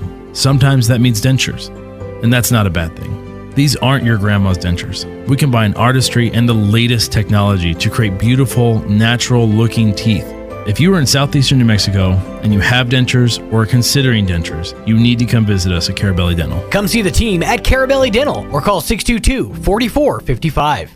Like most people, you're busy enjoying your life and taking care of today's priorities. But it's a good idea to think about your future. Will you have enough income to enjoy a comfortable lifestyle down the road? Time flies, so it's never too soon to create a financial strategy for your future. A super check from your local Farm Bureau agents can help make sure you're on track. Take control of your future and call Farm Bureau agents Caleb Grant, Jeff Weathers, and Chad Holloway in Roswell at 575-755-FBFS. Oasis Computers has been Roswell's trusted source for home and small business computers for over 30 years, and they continue to be your best resource for computer repairs, operating system upgrades, web root managed, antivirus, special orders, and more. Oasis Computers is now open from 8 to 1, Monday through Friday to better serve you. Service calls by appointments and after-hour appointments are available too. Stop by Oasis Computers at 1703 North Garden or call or text 575-625-9141 for even faster service. Mays Lumber has all the hard-to-find hardwood you've been looking for. Oak, cherry, walnut, poplar, and maple. Plus, hard-to-find exotic woods like purple heart, zebra wood, ambrosia maple, black limba, and bloodwood. Perfect for that one-of-a-kind gift piece or table. Get ready with Formica and Wilson Art countertops in 12-footer custom length with installation available. Make it happen at Mays Lumber, 115 South Virginia in Roswell, serving southeastern New Mexico and beyond since 1934. For over 43 years, Tobosa Developmental Services have worked with families and individuals challenged by developmental disabilities, working with our dedicated staff to provide training, resources, and assistance, offering healthy daily living activities, and helping our clients reach new exciting opportunities and milestones. With the help of our daughter organizations, Los Pasitos and Little Steps Learning Center, we can help uncover their gifts as they work toward fulfilling their life goals and dreams. Learn more about Tobosa at trytobosa.org. Here's a Mornings with Mike Winters fun fact. Slugs have 4 noses, but no fingers to pick them. Here's Mike Winters. And good morning. It is 21 minutes after 8 o'clock, and joining us in studio this morning, the correct date this time for me, Superintendent for the Roswell Independent School District, Brian Luck, back with us. Morning, sir. How you doing today? I'm doing very well. Good morning. How are you guys? Doing great. So how's month, I guess, is this month 2 officially into the school year here, I guess, technically? Technically, yeah, I think so. It feels like, in some ways, it feels like it just started the other day, but in other ways, it feels like we've been doing it for about 12 years. Right. School year began. It's like, isn't it Christmas yet? Yeah. That's what the teachers are saying, the kids, too. So, no, It's give or take about, 2.5 in. Well, I before we get into the meeting and all that stuff, I want to tip of the cap to every employee of the RISD. Absolutely. I mean, obviously, sure, there's problems, things that need to be addressed, things that have to be fixed, worked on. That's going to be given in any, I don't care if it's a perfect world or a not perfect world, there's things that just going to have to be addressed. But I know to the person, every staff member in the RISD is going above and beyond what they signed up for when they decided they wanted to do whatever profession they're doing with the RISD. And I know they're having rough days. Even and it's been like this since the word COVID entered our vocabulary here. But we've got people really making lemonade out of lemons. Absolutely, throughout the entire district. And my wife, I see it firsthand through some of the things she does. So, and I know that's times 1,000 here or 1,000,000 or whatever, many people are going through it here. And so, before we go, and I just want to remind that to everyone, because we get hot and tested in our things, and the world we live in is certainly if you're not mad about something in the world we live in today, then you've got your head so buried in the sand, I don't know what you're doing. But we're still humans. We still have people trying to do good and right things and doing the best despite the obstacles and hurdles. Let's think about that before we're ready to start eviscerating everything to get what we want here. You know what I mean? I just remember we have good people doing good things, and they're dealing with the cards they're dealt with too, right? Just like you are. Well, and I think obviously. Yes, I'm going to echo that. Yeah. And I couldn't say thank you enough to our teachers, and our board echoed that last night. But I mean, where we're at right now is such a unique set of issues because you've got on one hand school problems and things that would normally pop up when kids are in a building and things are going on, and then you're dealing with that, and then you can't forget the other because it won't let you forget it. Obviously you're wearing a mask for one thing, and then we've got some quarantines coming up and different things that happen, and no, it's our teachers, they roll with it, and they don't ask for anything in return whenever that happens. And, usually a principal will go down and will say, hey, here's what we're having to do, and walk out. And it's left with the teacher to figure out how to pull that off. And, I've made comments in other meetings with some principals, I said, I don't remember COVID class in my principal college. Right.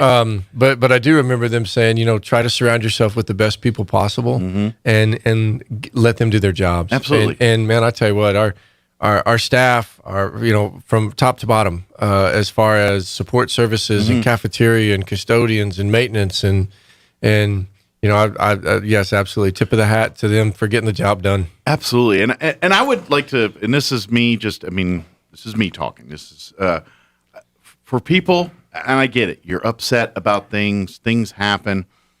You also have to, and I know, and a lot of this, it's kind of died a little bit. But when we had the vaccine thing, and of course the Floyd School Board and what went on there, and some people are like, we should do that. And, well, have you heard anything about the Floyd School Board since that happened? They've disappeared because they've moved on. Other people are doing their thing, and it's the point I'm trying to make here is.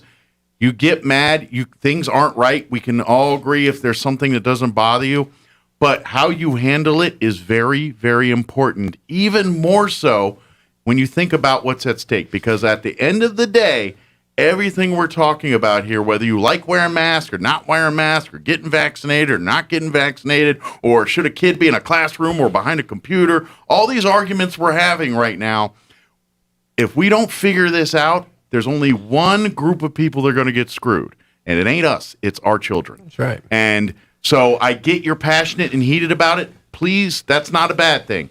But how you treat and handle your passions and reactions is very key, because if you don't do it right, you're going to hurt yourself or others, but especially hurt the chances for our kids at the end of the day. And that's the end game. So anything that's hindering our kids' progress is something you should work on trying not to do. Well, and I'm going to jump in front of where I was. But one of the things I wanted to make sure today, too, is I want to say thank you to the community.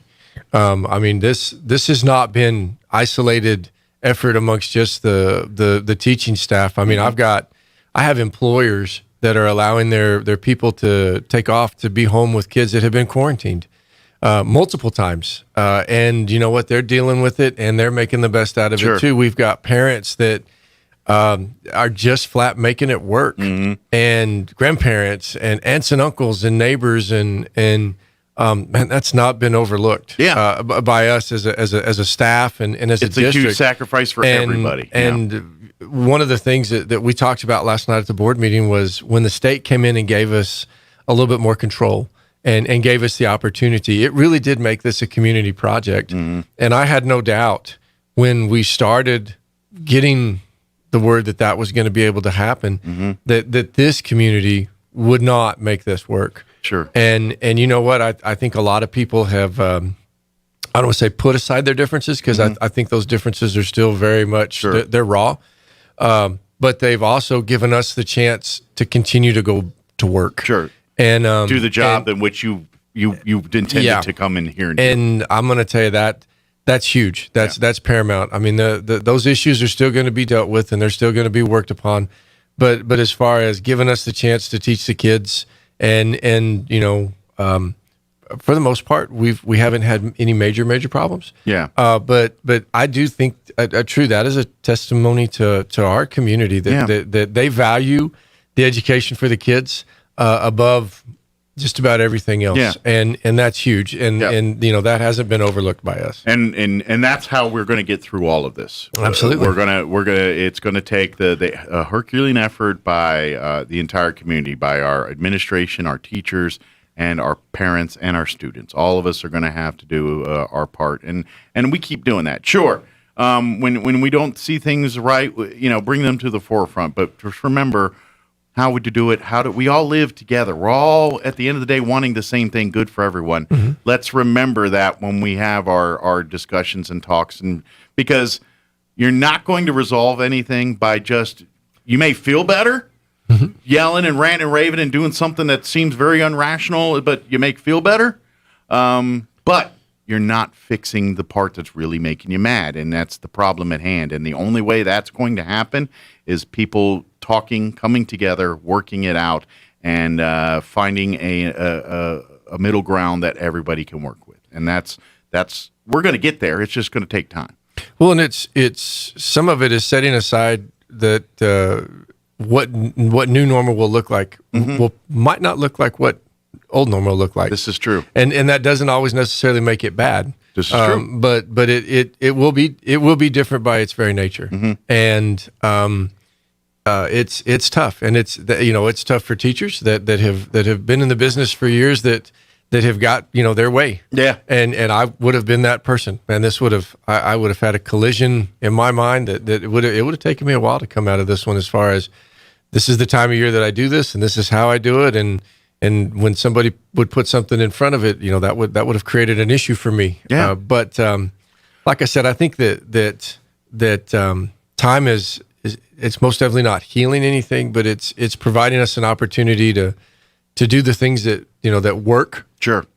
We've stumbled, but we've found successes with this, Sure. and we're doing what we can to make that work. And I think, and then after this, let's move on to the okay. Because I don't want to keep saying the same thing over and over again. But at the end of the day, that's how we solve these problems and things. We're not all going to agree on everything that's going out there, but there's good people doing hard work, and I'm telling you, yeah, there might be directions where it gets off the road a little bit, but at the end of the day, these good people are going to make sure that we get to our destination, even if we had to take a shortcut or we got lost a little bit on the way to the destination here. We're going to do that. And that's where we're at right now. We're dealing with something that nobody on the planet really has a lot of experience dealing with, a pandemic of this stuff we read in history books. None of us were ever on the earth when it experienced this kind of thing. And we're also experiencing it in a world where technology is like no other time in history. Let's face it, the things that they did during the Spanish flu in the 1817s and all that, think about it. We get word instantly about COVID and China and all. They barely had phones at this point and radios. They didn't have, certainly no internet. I mean, it was a much bigger world back then. And they got through it. We're going to get through this. We're going to get through it. Yeah. We'll figure it out. And again, that goes back to your expectations and maybe a little bit of being willing to be flexible with what expectations, Sure. And most people approach some of these problems with their past experiences or different things like that. And it is, like you said, no one else has ever had to deal with this. And God willing, we won't have to deal with this. Yeah. Something like this ever again. I mean, I think it did open doors for stuff down the line. But I think as far as trying to circle back to our district and it did make us have to think a little bit. Sure. And I think we're in a better spot. Absolutely. You ever hear the saying, what doesn't kill us make us stronger? And we're getting stronger. It's amazing how close you can get to the other end of that before it gets better. But no, I think so. And like I said, it goes back to just the community and how fortunate we are to live in a community where you've got the opportunity to have your disagreements, but then also to come together for a common good. Absolutely. All right, let's talk about the nuts and bolts of last night here. Was it pretty beefy agenda, or as agendas go, not too bad? It wasn't too bad actually.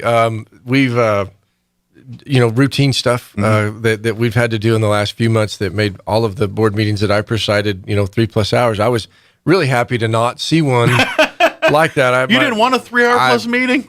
Shame on you. I kind of felt like we were setting a precedent there with my meetings, but No, just your basic stuff. We had some recognitions. We recognized Charlie's Angels dance team, state champs, of course. Goddard track for a state championship performance last year. Good to them. Good for them. Yeah. Britt Cooper was named 5A Athletic Director of the Year. We should just name that award after him. We are very blessed to have a man like him in our district. We are. He's a good dude. We had Coach David Lynn, Jeff's dad, the high school coaching Hall of Fame inductee. So we honored him as well. That's great. Always fun to recognize and give a little bit of props back to them. Then got down to just some business. Went through a couple resolutions that were read for the board that are going to go forward to policy type things up in Santa Fe, and then got into our report. So the big one for us is right now we are working in conjunction with the city to get a water line over to Mountain View. Okay. And that passed the other night at the city council. Good. And so we're moving forward with that. that. So I won't have to, hopefully, because usually once or twice a year I get on the phone. Oh, I'm sorry, water's out at Berendo Mid, no class today. So hopefully the days of that might be done, I guess. Well, now, Berendo Mid's a different story. That's a little bit further from where the water's I'm sorry, at. not Berendo Mid. Yeah. I got mine, I got my locations mixed up. No, yeah. But Mountain View is they they'll start work on that hopefully pretty quick. We did, like I said yesterday when I texted you, we did have to shut Mesa down yesterday. Had a pretty gnarly water leak that we weren't real sure where the water was at. Felt like we had to kill the primary water into the building and just didn't feel like that was going to be the best thing to have kids in there and wondering if we could get them to the bathroom and that kind of a deal. So we went ahead and made that call, but they're back up and running. Good. And then went a lot into, like I said just a second ago, just appreciation to the community with our COVID, our teachers, and then again want to re-echo the collaboration with the state that they've given us that chance. And yeah, that's been a game changer. Once they decided we're not closing the school for 4 things and all, we figure out a plan to do it. That actually was a game changer for you guys, I know, because that was half of what you spent your days doing at that point. Is like, what do we do to keep the school open at this point? Now, I mean, obviously still mitigating it, but now you don't have to worry about, all right, there's one more case, we're going to have to go virtual here or any of that stuff. We just got to get a plan. There really wasn't a rhyme or a reason to how you could get a case reported. And it was 4 responses is what we were looking for. And a response could be within a 3-day window. So if you had 20-something kids that reported within the same 3-day window, that was 1 response. Yeah. And that might be at the largest school that you've got or the smallest school that you've got in town. And then, flip the script. One report from one student in a 3-day window that happens 4 consecutive 3-day windows. And pandemic does that not make? And now that school is now in trouble. So, Dr. Steinhaus, which is the new Secretary of Education for the state, he's done an amazing job. And I didn't have a chance to work with his predecessor much. But I know it seems like they have opened the doors a little bit to the departments, and he's got them going back to work. Now, they may not physically be in the buildings yet, but we had a meeting. We meet twice a week, usually with the state superintendents, and then every other week with Dr. Steinhaus via Zoom, and just his willingness to listen. Gotcha. And the neat thing about it is it's different than the public image of what people think the state government versus everybody else is kind of dealing with. Well, and I know that we're going to get told no. Yeah. I know that's coming up, and I'm kind of preparing for that because we've had some really big wins. We know we were pretty close with indoor sports having some issues, and even outdoor sports with the mask having to come back, and he stepped in front of that. And I want to commend him for that. And like I said, honor and recognize when you hear people listening, and it's very refreshing actually. Sure. It sounds like and this is just me spitballing here. It sounds like he kind of gets the fact that look, people are willing to do the right thing, but you got to give them a consistent direction in which to go with that. And it's not that people are complaining on doing or not doing something. It's the fact that they don't know if they're doing the right thing or the wrong thing. It's like, I've been told 1 minute do this and the next minute that. And I think by doing and getting ahead of this, he's at least eliminating some of that. All right, we're having this. At least now coaches and parents and everybody can plan for a direction to go in, And I think that creates in and of itself stability. In even if it's not the direction you necessarily feel we should, at least, all right, now I've got my marching orders. I know what to do here, right? And it's ironic that you say that, because that is something that does give you a little bit of peace if you have a general idea of where you're headed. Yeah. I will say this: we have run into some situations where students have been quarantined. They don't necessarily have it, but they've been in close contact, and they do their 10 days and they come back, and then another student will come up with it, and then we'll have to quarantine that kiddo.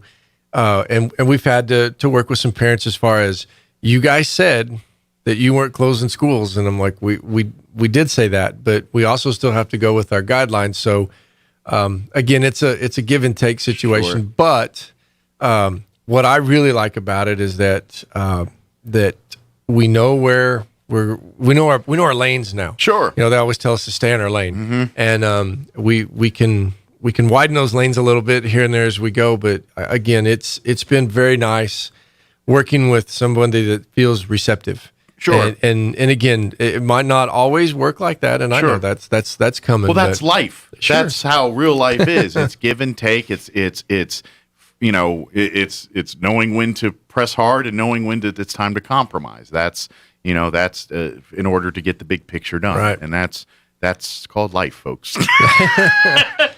Pretty much. Well, that's good. At least that clarity is a big thing and a good thing. And good, bad, the ugly, clarity is definitely a step in the right direction. Absolutely. So, yeah. So we've got parent-teacher conferences coming up Thursday afternoon and Thursday evening. And oh my goodness, there is a ton of stuff going on Thursday. We've got volleyball and soccer and mid-school football. And I know lots of parents are going to be pulled many directions. The majority of our elementary schools went in more of a virtual route. My wife's doing Zoom calls and scheduled Zoom meetings with each set of parents to go over the parent-teacher conferences this year. And then the secondary schools, it was awful tough to go, hey, we'd like you to set up 145 Zoom individual conferences. Yeah. See, and here's for folks that don't understand why it's a big to-do. Generally speaking, the elementary school kids have one teacher. That's They're right. with them all day. But when they hit elementary school, they have 7-8 teachers a day, and I mean middle school and on. So in essence, now the parent doesn't meet with one teacher. The parent meets with 7 teachers or 8 teachers, and that doesn't sound fun at all. No, and you know what? Virtually. The thing about open houses and conferences like that is we really do appreciate the community coming out and getting involved in it. We are going to ask this time that, again, we've told all of the principals that we're going to have to monitor and keep an eye on how many people are entering the building, and we're going to ask them to wear masks. But then too, if something should happen and you get there and it's too crowded, for lack of a better word, we'll make triage. We'll make arrangements. I mean, as far as it's not like, well, you missed that night and therefore you don't get a chance to meet the teacher or talk to the teacher. Again, that goes back to the technology side of this, where they can, they can set up a Zoom conference or a phone call or an email, and with the kids having their preparatory work for when we do have to go to virtual, or if we ever had to go to virtual, there's ways that the communication could be there. So if they were to miss out on a chance because, let's say, they were busy or had to go to another child's game or something like that, we'll make sure that they get the chance to visit with the teacher. Absolutely, yeah. I mean, we get it. It's because I know my wife deals with that too, and because a lot of parents have more than one child, weirdly enough, and they didn't come out the exact same time as the other kids, so they're in different grades and different levels, and so mom and dad are like, oh, I got my 6th grade meeting at this time and my 2nd grade meeting at this time, and we got soccer practice at this time, and I get you. Well, I get you. It's and busy. the neat thing about that's our normal life again. Yeah. And that's that part that again, it feels good to be stressed in that worried way. about problems that are just everyday problems, life problems. Yep. So, but so if you have not heard from your teachers, your child's teachers about getting arrangements for parent-teacher conferences, go ahead and reach out to the school and get done. I think at this point, most parents should have their times and for the things most part, set because it's all happening tomorrow night and Friday. Yes, sir. So till 7 tomorrow night, and then Friday till I think it's 11:30. And there is no class on Friday. No, that's correct. Because it's all parent-teacher conference day. So So if the kid says, "I didn't get to school today," they're right, but you have to go and find out if they've been doing well or not. Hopefully you've already known that That's because true. you've been staying in touch. But and even technologies, because I mean, like when we were kids. It was all relayed through us, the student. The report card comes home, the note comes home. Nowadays, or not. Yeah, or not. Or not. Yeah, or not. Yes, mostly, depending on. But anyway, another story, kids. But kids don't have that ability to be deceitful nowadays because everything's online. And at any given moment, a parent that has a child in the Roswell Independent School District can go onto the school website and look at update status on his grades or his or her grades or academics right then and there. And of course, everybody's a phone call or an email away. You call the principal, or call the teacher, or leave an email saying, "Hey, I'd like to discuss progress of my child." Every one of those staff members are going to get back with you and talk with you about that. So. Please do the parent-teacher conference, but we live in a world now where asking your kid how was school is not the way you find out how all school is happening. You can find out on your own without the filter of your children telling you what they want to know and what they want you not to know. So. Well, and with the PowerSchool app, I get tickled. As a former teacher, I mean, I would sit down and I would enter, a unit's worth of grades. I put the assignments in, and then as they came through, then I would enter the grades. And it doesn't take very many. If you don't have very many grades in, and all of a sudden you put in maybe a lower grade, but you've got 4 others that you're fixing to enter right after that. I mean, I've had times where my son's grade has been like super bad, and I'm searching the house trying to go find him, and right when I'm getting ready to get him, then bam, the next grade goes in, and I'm like, okay. They're putting in grades today, so So I'm not going to kill you just yet. You're riding the ship here. Yeah, hold up. The suspense is killing us, but here comes the next grade. So how'd you do? But no, and that is again very very much appreciated by the staff whenever those parents stay in like that. And well, it's a team effort. When your children's extra education is a team effort. It's the onus is on you as much as it's on the staff and teachers at the school as well. We all have a part in making sure your child has a good education. Well, I think you've got everybody that had to pitch in last year. I'm curious as to how things are perceived differently this year after so many people had to jump in to help. Do you have neighbors that helped last year? Are they curious about your grades? Do they want to know? I mean, I think the conversations are a little different this year than they were. And it is good. It's almost a back to basics feel. You know what I mean? Like we get there's so much going on in the world and the world we live in, and you get lost in all the politics and everything else. But and sometimes the down home sack gets missed a little bit there, and so maybe that's the blessing in disguise. The down home, looking at the part of life that a lot of us grew up in. Depending on how old you are. Where, the neighborhood, the friends, people knew each other. You knocked on, I feel like as I've been getting older, there's less of that. Yeah.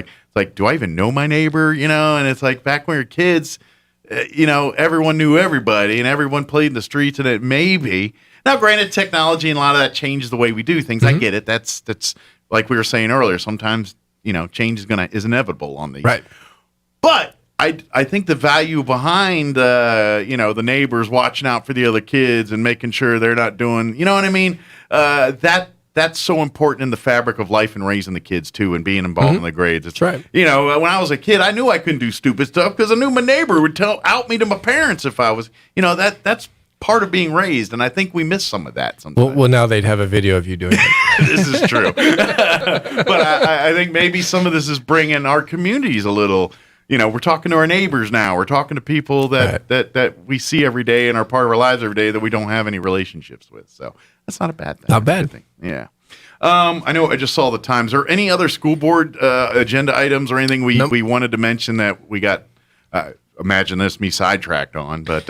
No, that was, like I said, it was about a 2-hour meeting. Not a ton of information, new information was discussed. So good deal. I guess I think we got the crux of that, and we're still moving forward with time of the year, man. We're fixing to go into fall, and it sure does feel good. We'll get out there, support the kids. Like I said, sports is happening. We're having football games and everything else. So, every Friday night out the Wool Bowl, there's going to be a game out there pretty much from now till December. So don't forget your car wash that you talked about. Yeah, the Big Red Band, they're doing their car wash on Saturday. And by the way, the Big Red Band reached out to me and let me know at Goddard. If you other middle schools, if you're having your events, please shoot me an email. I'll let everybody know.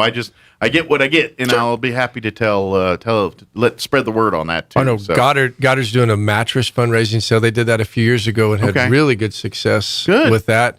There's signs all around their building, literally. They're out in the front. For more information on that. Let me ask you, and this may be too early to ask this, but I just want to get what you guys are thinking right now. One of the things, and I know because you were, prior to your superintendent job, you were the principal at Goddard High School, and I think one of the big public events that we encourage is Veterans Day, and that's coming up here. We're not that far away from Veterans Day, and kind of tradition. Right. Our schools, particularly our high schools, both of them, but Goddard always went. They go above and beyond to celebrate and to educate our students on the role of the veteran in our society.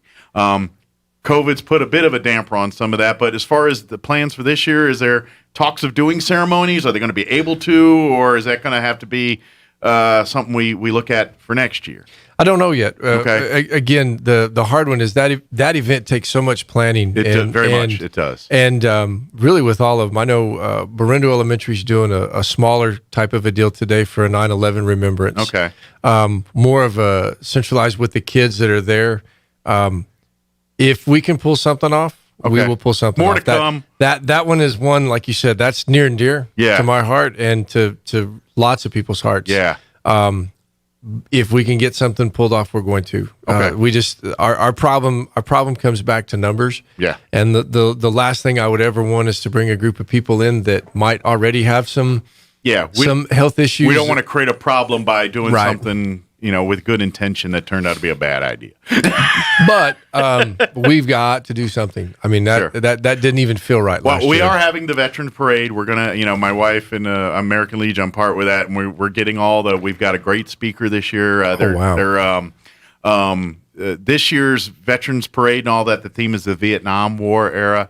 Jack Swickard, I don't know if people are familiar with him. He's going to be our guest speaker at this year's Veterans Assembly.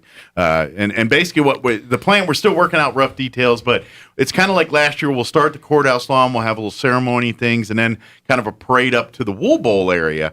And then we're going to kind of gather in the Wool Bowl and have people can come and take advantage of free booths, events, maybe some music, and that'd be awesome. A family style laid back event there where you hang out for an hour or two and then go home and do. But nothing major, but something to honor our vets and to an opportunity for vets to come out and for that people thank them and talk to them, and maybe we can give them some swag and some love, and then But it's going to be a good. It's going to be that Saturday. I believe it's the 6th.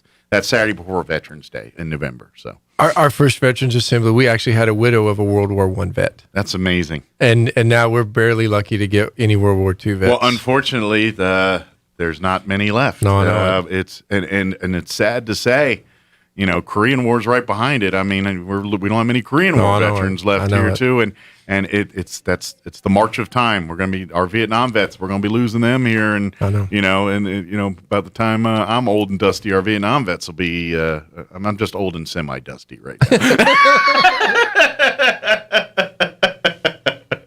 But definitely. So, well, as always, appreciate the visit here, and thank you for spending time. And if there's any time outside of our normal monthly visit that we'd love to have you come on, please let us know. And same with the school board members. Anytime they would love to come on and talk, they have an open invite. I will pass that on, and I appreciate you getting the message out yesterday about Mesa. No problem. It's one of those things that happens. And sorry, kids, you're back to school today. I hope you did your homework. I hope you're already there. Yeah. Parents, if they play the It's Still Broke game, they lied to you. Go get back to the house and get them in school. Thank you, sir. We'll see you next time. All right, thank you. All right, it's 8:53. Let's pause for local news, your business update, quick break as well. Don't go away. Now for a Pecos Valley news update. I'm Jared Sorello. The animal shelter in Artesia remains closed to the public. That's according to a September 9th Facebook post from Artesia Police. Drop-offs are not being allowed right now, but pickups can be arranged with animal control by appointment. You can call dispatch at 616-7155 for more details. No adoptions are available right now. New Mexico's highest court has ruled that state law does not require a vehicle's tail lights to be working perfectly, only that they work well enough for their intended use. A ruling Monday by the state Supreme Court stems from a man's conviction for violating a state law requiring certain vehicle equipment be in, quote, good working order.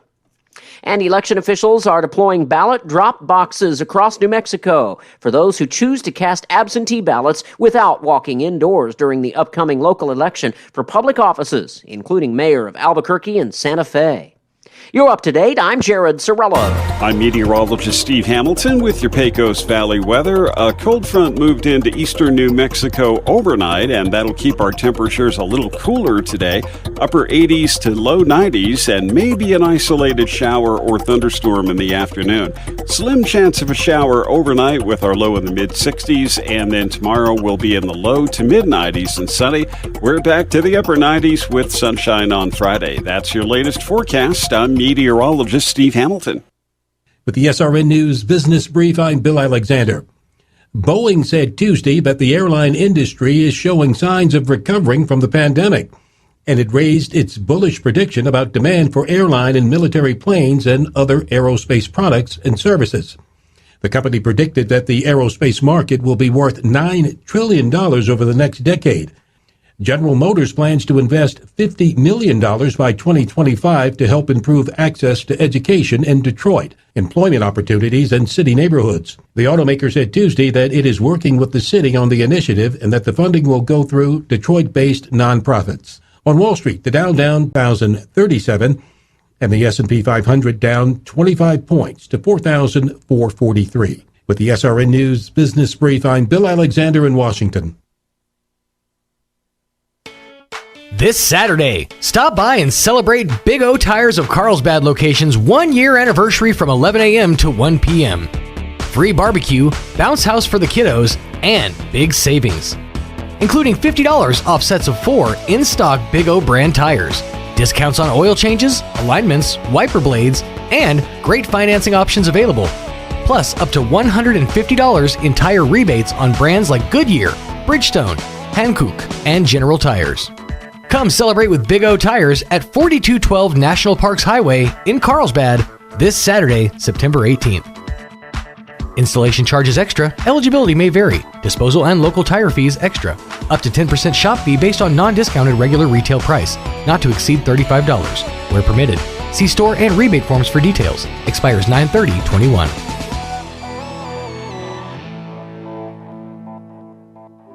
We serve all New Mexico. If you think it's hard to take out a home loan, those rumors are wrong. It's not true. Contact Loan Officer Elliot Rodriguez, MLS number 41002 at CMG Financial, phone number 719-237-4680. At CMG Financial, we can help. Experience extraordinary with CMG Financial. Every customer, every time. No exceptions, no excuses. CMG Financial is a registered trade name of CMG Mortgage Incorporated, MLS 1820. CMG Mortgage Incorporated is equal opportunity lender. To verify complete list of states licensed, visit www.mlsconsumersaccess.org. Equal fair housing is the right for everyone to have access to all housing opportunities without discrimination based on race, religion, national origin, sex, color, familial status, or disability. Talk about local color. Your trees are supposed to be green, not yellow. Hello, this is Jim Gill from Roswell Seed Company. While we've been talking about our colorful geraniums, I've been noticing a lot of yellow trees around town, particularly those globe willows. It may come as a shock to you, but those trees are supposed to be green. If you have yellow trees, come see us at Roswell Seed Company. We have a fix that's fast and easy and doesn't cost very much. Remember, it's okay to have yellow flowers, but not yellow trees. Here's a Mornings with Mike Winters fun fact. Sigmund Freud once believed that cocaine could be used to help treat a morphine addiction. Mike used bacon to get over his addiction to beef. Here's Mike Winters. And good morning, 8:58. Hey, have you been to Zia Guns? You need to go there. Check it out. They've got all kinds of great stuff happening over at Zia Guns right now. They are now a full-line Tacticam dealer. If you watch the hunting shows on TV all over the world, they got those Tacticams, the same ones they use in those shows. They've got them right here at Zia Guns USA here in Roswell. They got new shipments of case knives and Benchmade knives in stock right now. Also, they've got cash on hand. They're buying guns. If you're looking to sell a gun, whether it's a single firearm, an entire gun collection, or a estate sale, no problem. They're going to offer you cash on hand. They'll make you that cash offer. You walk out the door with that cold, hard cash. Also, coffee drinkers. Did you know that Zia Guns USA here in Roswell carries the whole line of Black Rifle coffee? They got them for you. Get it there, taste it, drink it, put it in the IV, whatever you do for your coffee. They got you covered. And if you've been online and you see all the Dr. Squatch, like if you're on Facebook, that's where I see it. You'll see advertisements for Dr. Squatch soap for men, made for men, by men, smell like a man. They got it at Zia Guns. So if you're like, what's man smell like? I don't know. You can't smell it online. Go on down to Zia Guns. You can buy it there in person. They got you covered. Swing on by Zia Guns USA here in Roswell, 1907 North Main, the only gun store to be open Sundays but closed on Saturdays because they spend Saturdays with family, and you should too. Bill Cunningham is now in Roswell on 106.5 FM, KEND Roswell. News this hour from townhall.com. I'm Rich Thomason.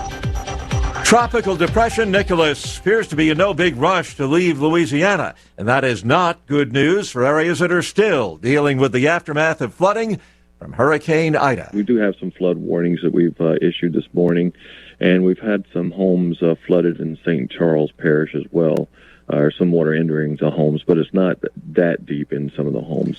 Tim Erickson at the National Weather Service says a storm will produce flooding rains for 2, maybe even 3 days. Let us be gracious in defeat. Republican Larry Elder's appeal to supporters after California Democrat Governor Gavin Newsom survived a recall challenge. While an array of high-profile Democrats came out in support of Newsom, Elder notes there is one thing they did not talk about, Newsom's record. Notice that all these people, whether Barack Obama or Elizabeth Warren or Bernie Sanders, all of whom cut a commercial for Gavin Newsom, notice they never said the following words. Gavin Newsom has done a good job for the people of California. Democrats outnumber Republicans 2-1 in California. SpaceX preparing to launch its first all-civilian space mission, liftoff tonight from the Kennedy Space Center.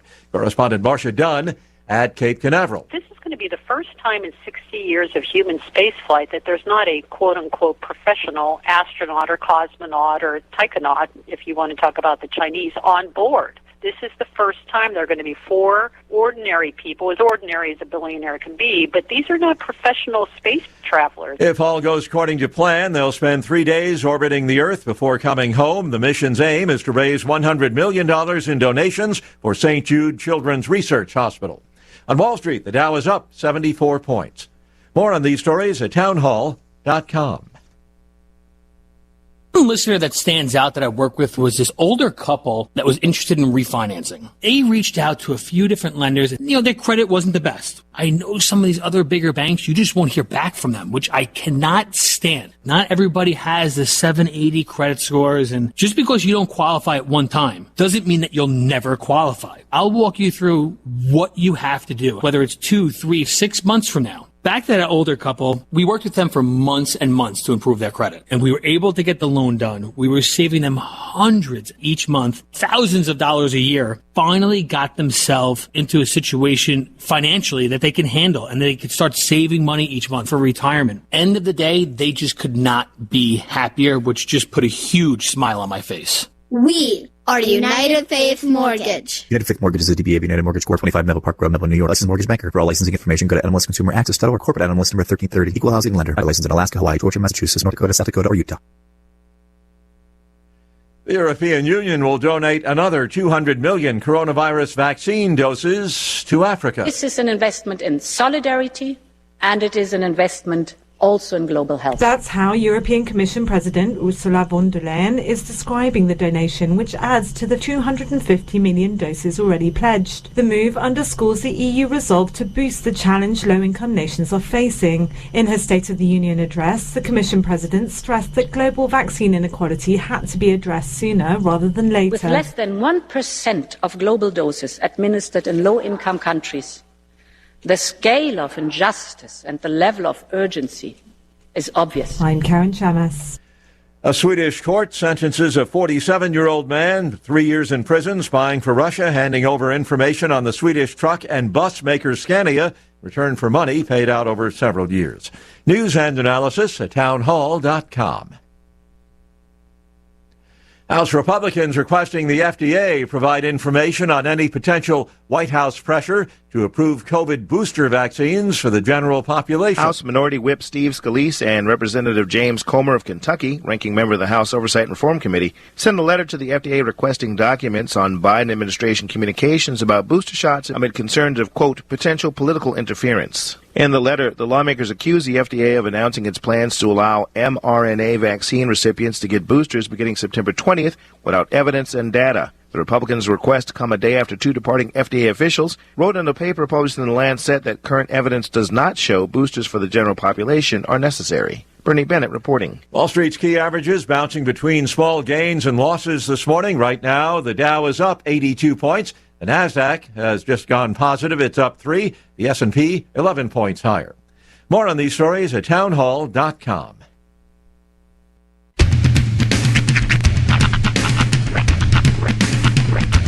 What in the wide, wide world of sports is going on here? I promise you, whatever scum did this, not one man on this force will rest for 1 minute until he's behind bars. Now let's grab a bite to eat. Yeah, come on. I feel the hot wind on my shoulder and the touch of a world that is older. I hit the switch and check the number.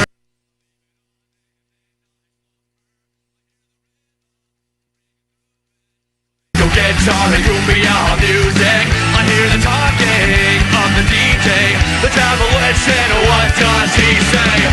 I'm on a Mexican radio. I'm on a Mexican radio. Broadcasting live from high atop the J.P. White Building in downtown Roswell, New Mexico. It's Mornings with Mike Winters on 106.5 Roswell's Talk FM. Is that what I sound like when I talk? Now, here's your host, Mike Winters.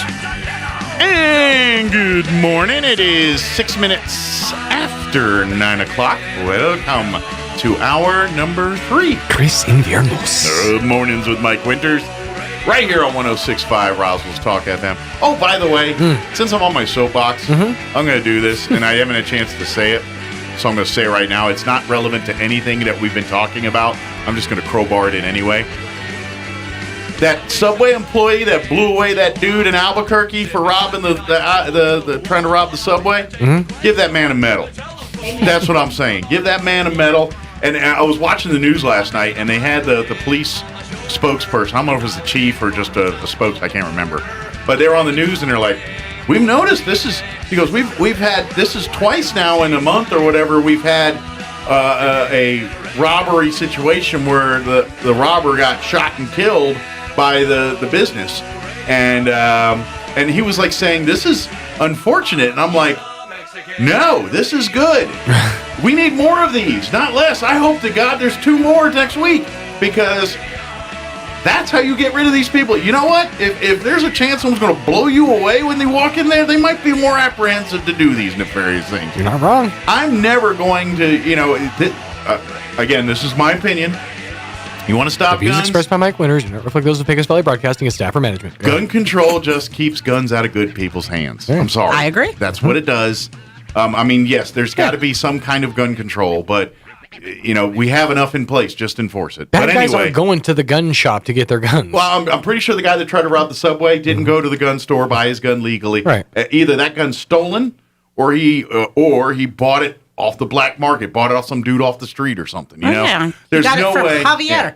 And I'm pretty sure the guy that just blew away, the subway employee that just blew away that dude, probably went to all the proper channels, had it all done, and guess what? No one else was hurt or killed, were they? Except for the person who caused bad problems. That's right. I say that worked. It worked the way it's supposed to. Is it unfortunate? You betcha. But you know what? Sometimes we got to make examples out of people that don't want to be a part of the society and the system. That's right. Mornings with Wyatt Earp, everybody. And you know what? Now, I'm not all for vigilante justice and go running around, looking for people. But if they, by golly, come into my area and they don't end up well for them, that's on them. That's the way I look at it. And I'm all for stand your ground. and I hope to God that Subway gives that guy a medal and a promotion and don't fire him for carrying blowing someone away in a subway. He got 3 days leave and a free sandwich, but that's neither here nor there. I just hope, and it looks it's a like psychiatric leave. They weren't sure at the time of the news story when I saw it last night, but it looked like they were not going to charge the guy, and they were just going to call it a justifiable homicide. Good. So, but that I don't know if that's been officially announced yet. They were kind of the way the news story said it looked like they were leaning that way last night. But anyway, I just wanted to crowbar that in. So not gonna lie, I was gonna come in with some completely different energy. Yeah, I saw that last night, and then I see it, and to be honest, I saw the story again this morning online, and I was like, all right, here we go. Let's see what these comments are. There comes the crazies, and I did not see. There was like 30 some comments at that moment that I looked at it. And there was not one comment I saw that was anything but defensive of Subway, the employee, and everything. Good. There was not one person saying, "Oh, that person did deserve to die," and all this. And I'm like, that person make choices that put them in that situation. Right. That's on them and no one else. Sorry, society's fault there. Give the kid a medal.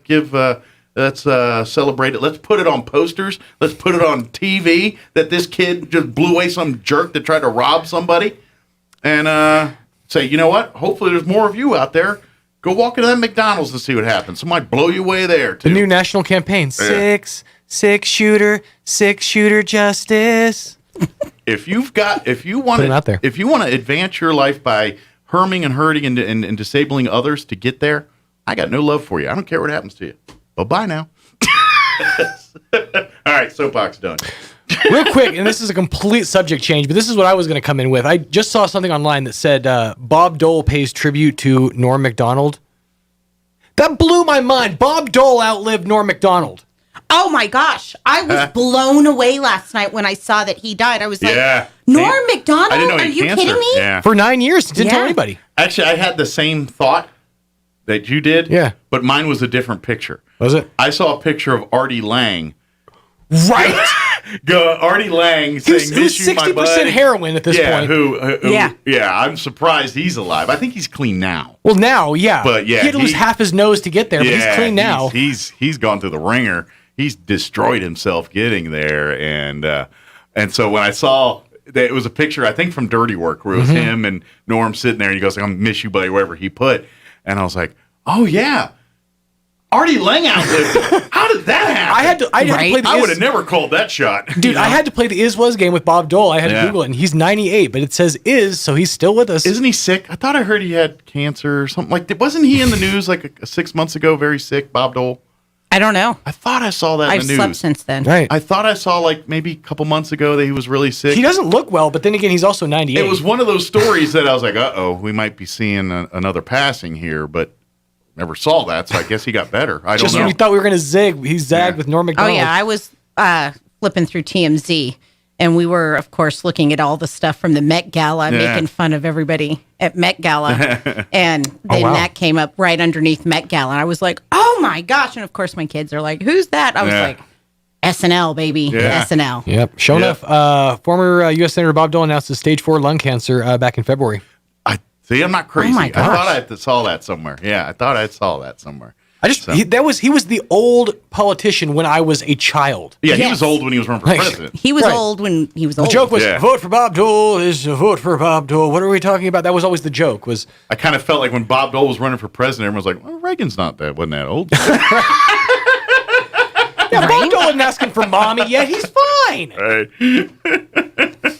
You know what made me laugh yesterday, since we're talking old? It was a picture on Facebook. Now, granted, there might have been, depending on the age of these two pictures, that comes into suspect. But regardless, it spreads the message well. It was two pictures of two men. One is 70 years old. The other is 71. One is Bill Clinton, our former president. And the other is the former lead singer of Van Halen. Oh, my gosh. And Bill Clinton is 1 year older than Sammy Hagar. Oh, my Lord. And there's a side-by-side of Sammy Hagar and Bill Clinton, and you would have thought Sammy Hagar is Bill Clinton's kid. He looks so much younger, and he's only a year younger Here's than Bill the thing. Clinton. Sammy Hagar has managed to do all of the things necessary to pickle oneself. Well, as I was saying, he spent a lifetime of being... Him and Keith Richards, they 40 figured years out of being the a rock star, drinking, drugs, wine, women, the whole nine. And then there's Bill Clinton was kind of... I mean... Well, tomato. Never mind. I think it comes down to whom you're married. Whom you're married to. One's married to Hillary. That's true. That's all I gotta say. He got his in under the table. By the way, I watched episode 2 of the FX Bill Clinton thing last night. Right? Oh, yeah. I love that show. It's so garbage, but it's so salacious. Everything I love about it. It's just it's garbage. It's a hot mess of but you know what? I love it. What I love about it's guilty pleasure. These and like the OJ one the same way is I was there. Like I was alive for that. So it's like, just trying to remember my experiences and then like what was actually happening. Yeah.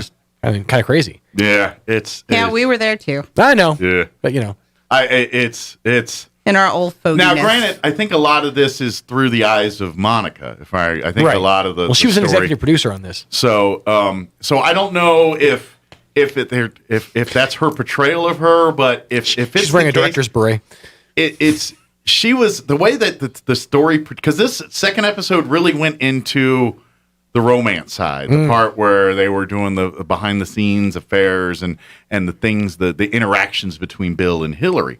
I mean, Monica. Monica, right? And the way it's portrayed, it makes her look uber naive. Like she's like an 18-year-old schoolgirl. Now, granted, I think she's 22 or 21 when this is all going down. She's a I don't child. think she was 21 yet. Yeah, she was a child. I mean, she was very young. But they portray it that way. I mean, she's literally acting like a high school sweetheart. Like, oh my gosh, she's gonna say my name. Did you get the tie? I mean, all the stalkery young girl. I mean, not like Fatal Attraction. Yeah. But like a schoolgirl that's dealing with love for the first time, and it's the whole, and that's really the way they portray her. And of course, Bill's like placating to that. It's now granted, this is all pillow talk to me, so it's a he said she said on that. Now, no, don't get me wrong, I'm not defending Clinton in any way, shape. That's a but creepy she dude. was a young girl, and it's the president of the United States. I think if this was a woman, if he's hitting on you and you're 19, 20 years old. And it's the president of the United States. If Bill Clinton was talking sweet to me, I might melt a little bit. I'm just saying. Charismatic, man can do some things. There's other presidents I might melt a little more for. I know, right? Ford. And I don't know a whole lot about Linda Tripp's personality in real life. I just know of her from the facts of the case. I didn't. But the way they portray her, Linda Tripp loved her some Linda Tripp. That was the way they would portray her as she felt very she had a very overinflated image of her importance. I guess she worked in the White House there for a while and she thought she was a big to-do there. And then when they moved her over to the Pentagon, because apparently she's not good at, she rubs people the wrong way because she loves her some her and everyone, and she thinks she's more important. So she gets pushed. That's what they do in the government when they don't like you. My dad was one of those people. My dad used to annoy people, so they don't fire you. They just move you to other people. Well, they can't fire you. Yeah, exactly. So she got moved to the Pentagon, and then she was butthurt, and she was talking with reporters and everything, looking for something to make her. So I really think the fact that Monica was uber naive and just immature at that time, and Linda was looking for a payday, and she saw Monica, and that's the way it's kind of. At least through Monica's eyes. This story's, I think, kind of through her eyes, and so they portray it like Linda sold her out to the FBI. I'll have to go and check that out. So, but yeah, the first 2 episodes have aired. The first one was last week, and the second one was. I'm never going to not see Linda Tripp as John Goodman. It's never going to happen. Oh my gosh! But It's pretty. It's salacious. It's a soap opera, but I'm all in. I like it. I'll have to go check it out. Yeah, it's not anything highbrow at any way. My after I send the kids to bed, my before they wake up in the morning. Yeah. I'll have to click on that. It's a guilty pleasure. Andrew's going to talk to us in official capacity as the chamber director here in just a few. But first, let's go ahead and get you up to date on the weather. I'm meteorologist Steve Hamilton with your Pecos Valley weather. A cold front moved into eastern New Mexico overnight, and that'll keep our temperatures a little cooler today. Upper 80s to low 90s, and maybe an isolated shower or thunderstorm in the afternoon. Slim chance of a shower overnight with our low in the mid-60s, and then tomorrow we'll be in the low to mid-90s and sunny. We're back to the upper 90s with sunshine on Friday. That's your latest forecast. I'm meteorologist Steve Hamilton. Thank you, Steve. Currently 73 degrees here in Roswell. Humidity is at 62%. Winds are out of the south at 6 miles per hour. They slipped in a rain chance on us, be it a 20%, but there is a rain chance today. It is going to be cooler as well. We're looking at sunny skies, a high of 89 today, 20% chance of rain, mainly after 3 today. South winds 5 to 10 miles per hour. That 20% chance of rain continues into mainly the early evening hours. They're saying until rain chances will linger to about 9, 10 o'clock tonight.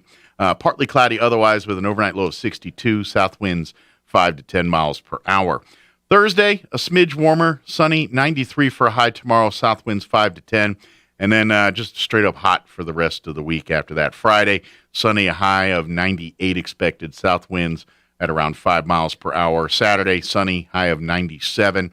And then on Sunday, sunny skies, highs right around 95. So enjoy today, because it's going to warm up after this. So, you know what today would be a good day for? Or Saturday, if even if it's warm, get out there early. Swing on by Gray's Farm. It is the season of the green chili. You go to the grocery stores, you're smelling it and all that. Well, go to the place that they're the green chili experts. Gray's Farm and their garden store. It's open now 7 days a week, and so you can come by, get your green chilies. They'll roast them on site. You can buy just a bag if you want, or if you need them in like a half bushel or a bushel, they got you covered. And here's the sweet part: Gray's Farm will ship their green chilies to anyone in the United States of America. So if you had family or friends come visit and you got them hooked on the green chili and they want their own green chili, they can call direct, 575-622-1889, and Gray's Farm will ship their green chili to anywhere in the United States here. And then, of course, if you can come by the store and check out all the fresh produce. I mean, squash, okra, all local grown stuff. And the great part is, they're not only they open 7 days now, but they also accept EBT and WIC. So, we always talk about, you got the WIC, but you can't really buy good produce and things because the money's, it's too expensive to buy that stuff. And no. Go on down to Gray's Farms. Use your EBT WIC, get the fresh produce and things instead of having to buy the processed stuff that the cards allow. Get on down there and do it. Pick up, and every time's different. Like you go in there because sometimes there's eggs, sometimes there's, like if you love salsas and things, there's all kinds of homemade salsas and jams and stuff like that. But swing on by Gray's Farm. They're about 6.5 miles southeast of Roswell. Like I said, call them 575-622-1889. Get your chili on. All right, it is 9:21. Let's take a quick break, and then Andrew Moore will give us all the information happening and updates and things, sheriff lunch and all that stuff coming up. Don't go away. Score a jackpot of a great deal during the Instant Savings Vehicle event at Roswell Nissan. All in-stock vehicles have been marked down during this massive event, so odds are you'll save big. Get a 2011 Nissan Rogue, a 2013 Hyundai Veloster, a 2015 Nissan Altima, and more for only $149 a month, or a brand new 2021 Nissan Titan 4x4 Crew Cab for under $40,000. Get a free 12-pack and spin the wheel just for stopping by, and while you're there, enter to win a multi-game table. Play to win this month at Roswell Nissan. 2111 West 2nd. Move on over to the Calico Cow Fabric and Gift Shop in downtown Roswell. The Cow is stocked with fabrics and everything you need, and the Calico Cow is your destination for brand new Brothers sewing machines. Find out more and shop online at roswellquilting.com or move on over to the Calico Cow Fabric and Gift Shop in downtown Roswell. Want to know how? Come see the cow.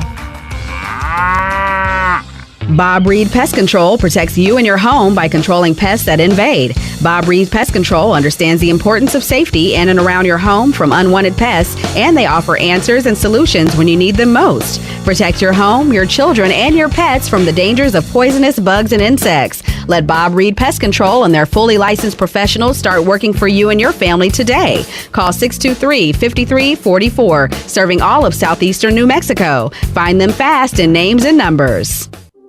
We serve all New Mexico. If you think it's hard to take out a home loan, those rumors are wrong. It's not true. Contact Loan Officer Elliot Rodriguez, MLS number 41002 at CMG Financial, phone number 719-237-4680. At CMG Financial, we can help. Experience extraordinary with CMG Financial, every customer, every time, no exceptions, no excuses. CMG Financial is a registered trade name of CMG Mortgage Incorporated, MLS 1820. CMG Mortgage Incorporated is equal opportunity lender. To verify complete list of states licensed, visit www.mlsconsumersaccess.org. Equal fair housing is the right for everyone to have access to all housing opportunities without discrimination based on race, religion, national origin, sex, color, familial status, or disability. Welcome to Constitution Education Minute. The Second Amendment to our U.S. Constitution is an essential principle in the preservation of liberty. Our right to keep and bear arms, according to our founders, is to protect ourselves from those in power who want to enslave us. Founder George Mason said, "We the people are the militia who bear arms to protect ourselves from the tyranny of our representatives." The great patriot Noah Webster said another source of power in government is a military force. We bear arms to prevent rule by an army commanded by government against the people. Richard Henry Lee explained, "To preserve liberty, it is essential that the whole body of the people always possess arms and be taught alike, especially when young, how to use them." Our founders lived under tyranny. When Britain moved to disarm the colonists, they defended themselves, beginning the revolution and struggle for freedom and independence. Our founders intended for all citizens to be armed, to protect and defend our liberty then, now, and for generations to come. Constitution Education Minute, sponsored by Republican Party of Eddy County. Here's a Mornings with Mike Winters fun fact. The Goodyear Rubber Company researched and concluded that shoes wear out faster on the right foot than on the left. To fix this, just walk backwards for half the day. Here's Mike Winters. And good morning. It is... I did it on purpose. I was ranting and complaining, and I just go, "Hi! Good morning." It is 25 minutes after 9 o'clock. It's like my mom when she was mad when we were growing up. She'd be like, "I'm going to kill you kids. Ring, ring, ring. Hi, how are you?" And you're like, okay, mom's psycho. I do that about 100 times a day. That is my day. I'm like, "Why do that? Hey, sweetie, what's up?" You know, I do that all day long. I'm just in there pounding, ranting, raving. Hey, how are you doing? Yep.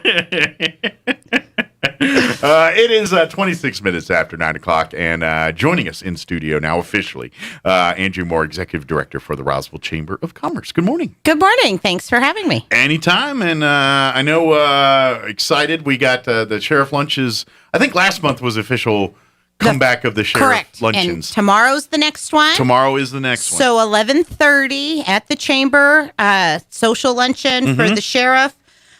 Please call us today and RSVP so we know how many McDonald's lunches to order. Absolutely. And, well, it's luncheon. Never mind. Because I'm going to say, because I get breakfast here and they're doing that green chili thing. I was like, please, Nick, throw a couple McMuffins with green chili, but it's lunch. Never mind. Well, we can get some McMuffins with green chili if you show up. Have you tried one?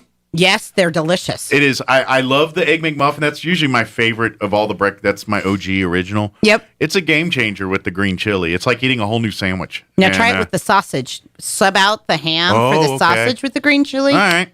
I will do that. That's a tall order. I'm a big Canadian bacon fan. So or get both. You know what? That's the real party move. There you go. More meat to the party. Absolutely. And then the little green chili. Make it a meat sandwich with green chili in between. Ooh, I like that. Just make the meat the bread. Yeah. But yes, the Sheriff's Luncheon will be tomorrow. Again, this if you really would like to attend, call today, RSVP. Yes, please. Because this event in the past has gotten to where we've had to turn people away because it's full. Correct. So we'd hate for you to come out and want to talk to the sheriff and didn't get that opportunity because we were at capacity. So call ahead, revert RSVP your slot, and then come out. What time does everyone get there? About 11:30. 11:30 is and when please officially- also remember that tomorrow is the county commission meeting. Yes. So sometimes the sheriff runs just a little behind, If he's got the depending meeting, on how. And then tomorrow we also have a ribbon cutting right before the social luncheon for the new elevator. At the county courthouse. So I will be attending the county commission meeting. Okay. Running to the county courthouse to do the ribbon cutting with our red coats in the county and everybody, and then running back over to the office so we can make sure everything's good to go for the social luncheon. Well, I know, this has been a long time coming to get that elevator in there, and it's a great thing. I personally, yes, we love the elevator. It's great, but I think we as a county, once a year, should have like a marathon where we just go up that switchback trail to get up. Oh my gosh. And just make make it like a color run or one of these events like that. But it's that switchback thing that the elevator is ultimately replacing. Yes, that was horrendous. Yeah. Here's your handicap ramp, and it was like, I don't think so. It's literally like you have to put a backpack on. It's like, all right, we're starting the trek. I'll see you tomorrow. And then I know, it was then terrible. you go up the switchback trail. It was in good shape though. Oh yeah, it worked great. It was like one of those things you're like, I feel like y'all didn't think about this after you built you know what I mean? Like, you could tell something was just an add-on that was thought of after the fact. Absolutely, and 100%. that ramp was because it was almost ridiculous in nature, the length and width to meet the need. Well, it from worked. the street, it doesn't look so bad because I think you can only see about half of it Right. from the street. But once you hike it and everything else, you need water stations and everything else at this thing. It's like, man, there's rest areas on this thing to get up. I was like, I wasn't handicapped when I started, but I am now. My legs are falling off. Right? But so that'll be great to do. But I think I honestly wish we would embrace that. Yes. I think we should do make it our make a fun event out of it and raise money for some great organization. But we just do an annual event and we'll call it our color run at the old handicap ramp, and we just go up and down the ramp back and forth. I'll and have tell fun the with commissioners tomorrow because they all have a good sense of humor, and I'm sure they will get a kick out of that. I think we should. It's almost like all right, I'm a Big Bang Theory mark. Okay, Yes. I watch it and if you ever watch the final season, I think it's the second to last episode. Like the whole series, the elevators broke, so they're always taking steps up. And then like the second to last episode, where one's complaining about all the change in the world, boom, the elevator opens up, and here's one of the things. And they're like, "How long has that been working?" They're like, 6 months, a year. And that's actually part of the story if you ever watch it. But anyway, yeah, I feel like this has almost been our version of that. Is that elevator, and because we. And that's the thing. They've been talking about the ramp and then the elevator, but then there was, because anytime it's a government operation, 12 other government entities have to get involved, and and nothing moves quickly in a government operation. And this elevator was one of those situations. But it's done now, and I think now that we've got a good thing, I think let's have fun with the old, and let's turn this into a thing of jest and make it into a good thing for everybody else and have fun with it. That's right. We all get dressed up. I think just make a ridiculous thing out of it and have fun with it, and I agree. Raise some money. Well, I think just in life you should have fun. Sure. With stuff because you can't take it with you, and this life is short. Have fun. And if y'all need incentive, I'm willing to break out my pantyhose again for this event if we need to. Oh, I would pay money for that. If I need to bust out my pantyhose to get this going. All right, let's do it. I'm willing to take that sacrifice. All right. Well, taking one for the team, we appreciate it. Yeah. So, we've got social luncheon tomorrow, 11:30. Please RSVP this afternoon so that way we can order enough McDonald's. Of course, tomorrow we also have the ribbon cutting, approximately 11 o'clock. Of course, that may go slightly earlier, Depends how long the slightly commission later. meeting is. Exactly. I imagine all the commissioners and the people that are at the meeting are also going to be at the ribbon That's cutting, exactly. I spoke with Mr. Williams over there, the county manager, and he goes, "We'll all pack up, run over, downtown, get that taken care of." and then come on over to the chamber. And if you missed the meeting, the commission meeting, County Manager Bill Williams will join us at 8:15 on Friday to give us all. We're going to have Senator Cliff Pirtle right around 8 o'clock to talk about the livestock. And then right after that, we'll have Bill Williams chatting about the county commission meeting. Fantastic. So we'll get you up to date on Friday with all Yep. And then we've got Hippie Chicks Business After Hours on the 23rd. They usually have good swag and giveaways. So if you're Terry does a great job over there. If you're looking for because I know I'm like y'all. I don't get me wrong. Ooh, they got good food. I'm gonna, you know what I mean. You always do those kind of things. They got good swag over. She does. That's a good swag. It's a great store for us ladies to go buy. She's got great jewelry. She's got great clothes. And then, of course, for the gentlemen in our lives, it's a great place to go buy gifts. And then it's a nice local home, locally owned home store. So go buy your gifts and you can send them They around. do the tuxedo rentals and all that Yep, stuff, too. that's right. So, fellas, if you need tuxedo rentals for a wedding or... I know we're not really in prom season or any of that Homecoming stuff. But and all that homecoming, stuff, yeah, absolutely. homecoming's right around the corner. Yeah. Yep. If you need a tuxedo for any of those events, they got you covered. So, Absolutely. So they do have lots of stuff for guys, too. And It's not all- dance. She's got dance stuff for all the kids that participate in dance, leotards, tights. She doesn't have every single dance shoe, but if you go in, she'll let you know what she's got. And she sizes the kids, and you can be on your way. I know she's got ballet slippers, tap shoes, because my kids dance, so I know. It's all the projects your family's involved with that sometimes you can't find in other places. Hippie Chicks got it. So yeah, and Terry can order stuff.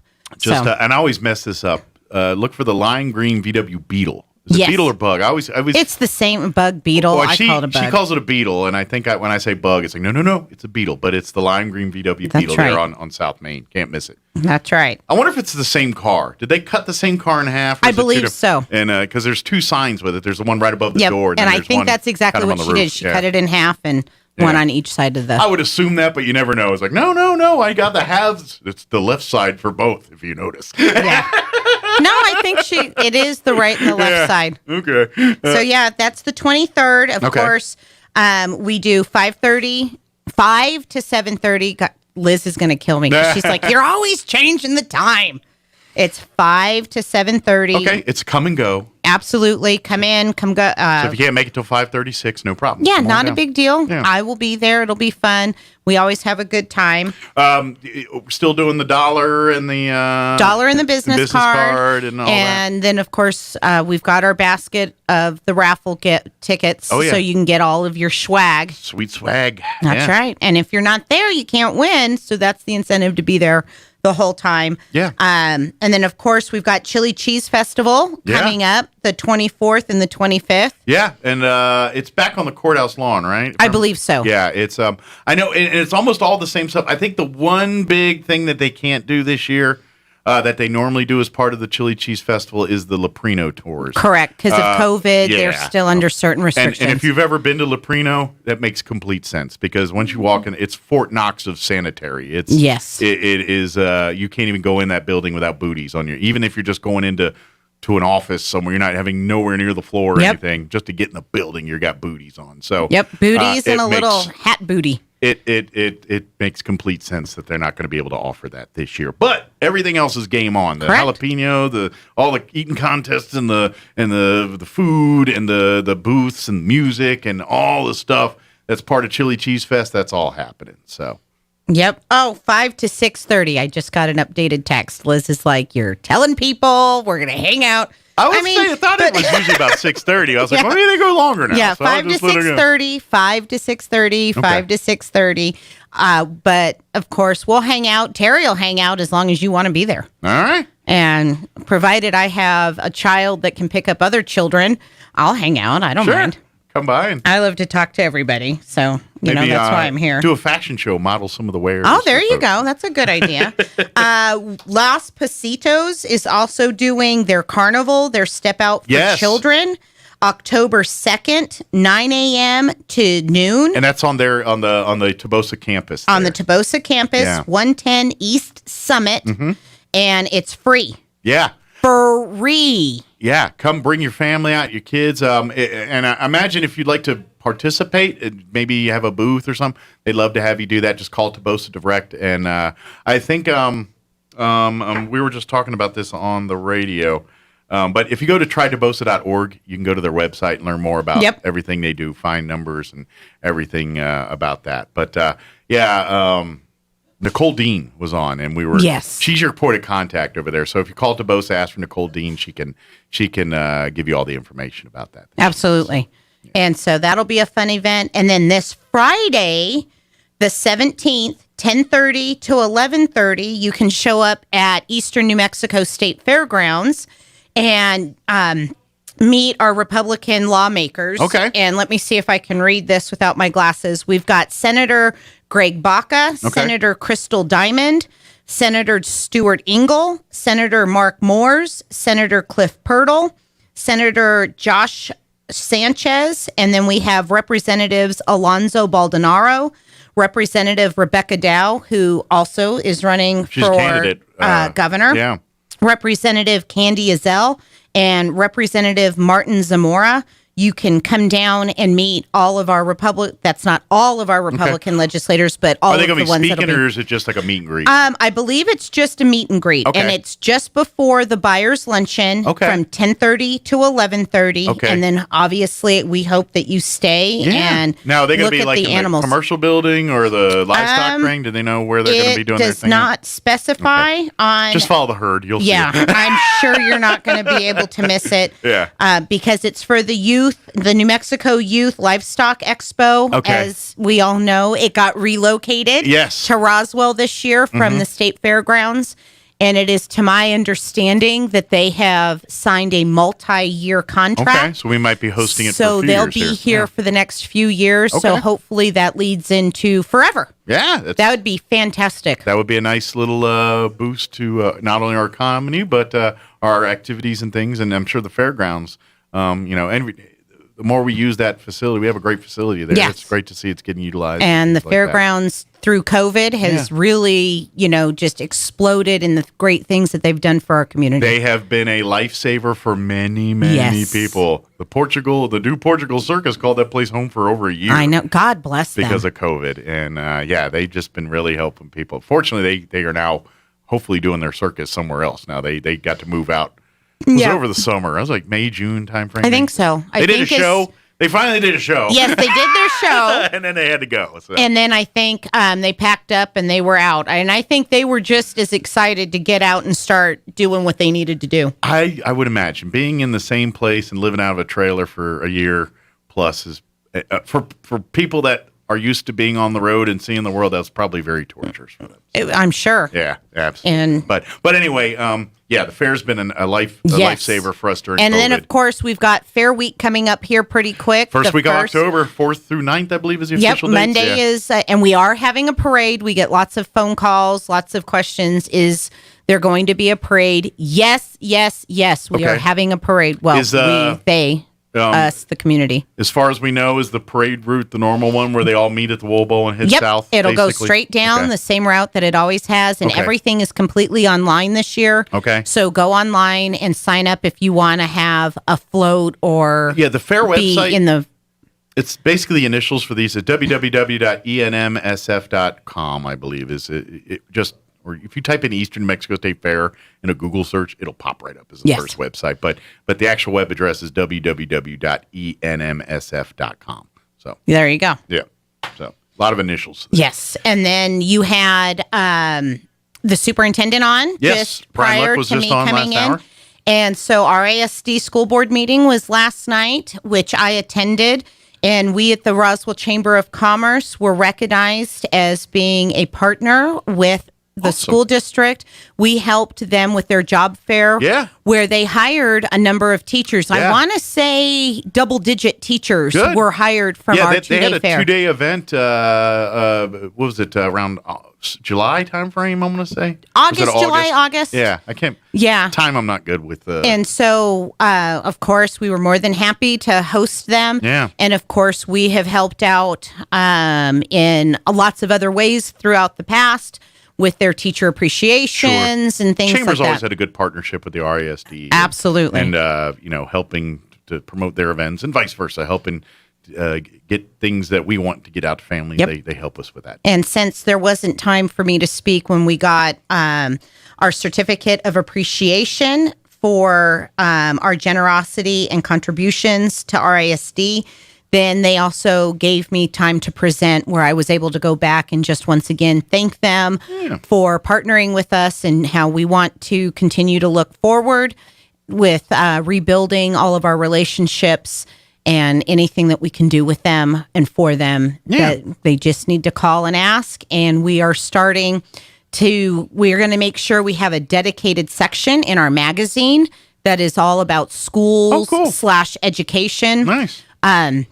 Because we've learned a lot in our first 2 issues, and I'm sure we will learn even more in the next 2,000 issues going forward. Sure. But one of the things that we have decided that we're going to have dedicated sections because we've gotten some really great feedback from the community on things that people really enjoy seeing. Okay.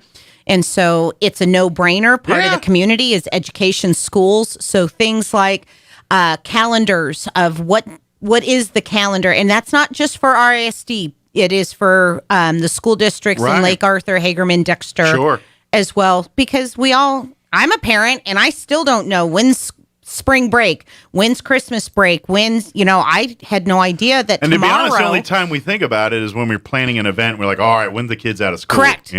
And then, like, for example, I didn't even know that starting tomorrow afternoon is parent-teacher conferences and all day Friday until my kids came home Monday. And they go, oh, by the way, Mom, parent-teacher conferences are Thursday and Friday. Yeah. So we got to figure out when I can go talk because I have 2 middle school students. Yeah, so you got to see a lot of teachers. So we'll go. And I'm not too worried. My kids, I looked on Power School, straight A's, both kids. So I'm sure it'll be a matter of, hey, your kids enjoy. Your kid's a blessing to have in class. And I'll be like, are you talking about the right kid?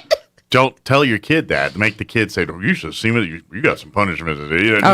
But and by the way, if you have an elementary age child, all those are going to be through Zoom meetings. And I imagine you've already talked to your teachers to set up. I know my wife is gone in her classes. But if you have not gotten one, contact your school. Let them know. But unfortunately, because elementary basically has one teacher, so they're able to do a Zoom virtual. They don't want to create unnecessary risk, so they're going to go ahead and go that route for the elementary. So, that's good to know because I don't have an elementary school child anymore. Yeah. So, but middle and high, it's in-person meetings and things. At least it is at Berendo Mid. That's where my kids go. So tomorrow, I think it's the same across the district. They're doing it. Tomorrow, I will be parking in the parking lot and getting out and going and talking to all the teachers tomorrow afternoon, But I enjoy going and doing that. And we've got some great teachers. So, kind of to piggyback on what Brian was saying last hour,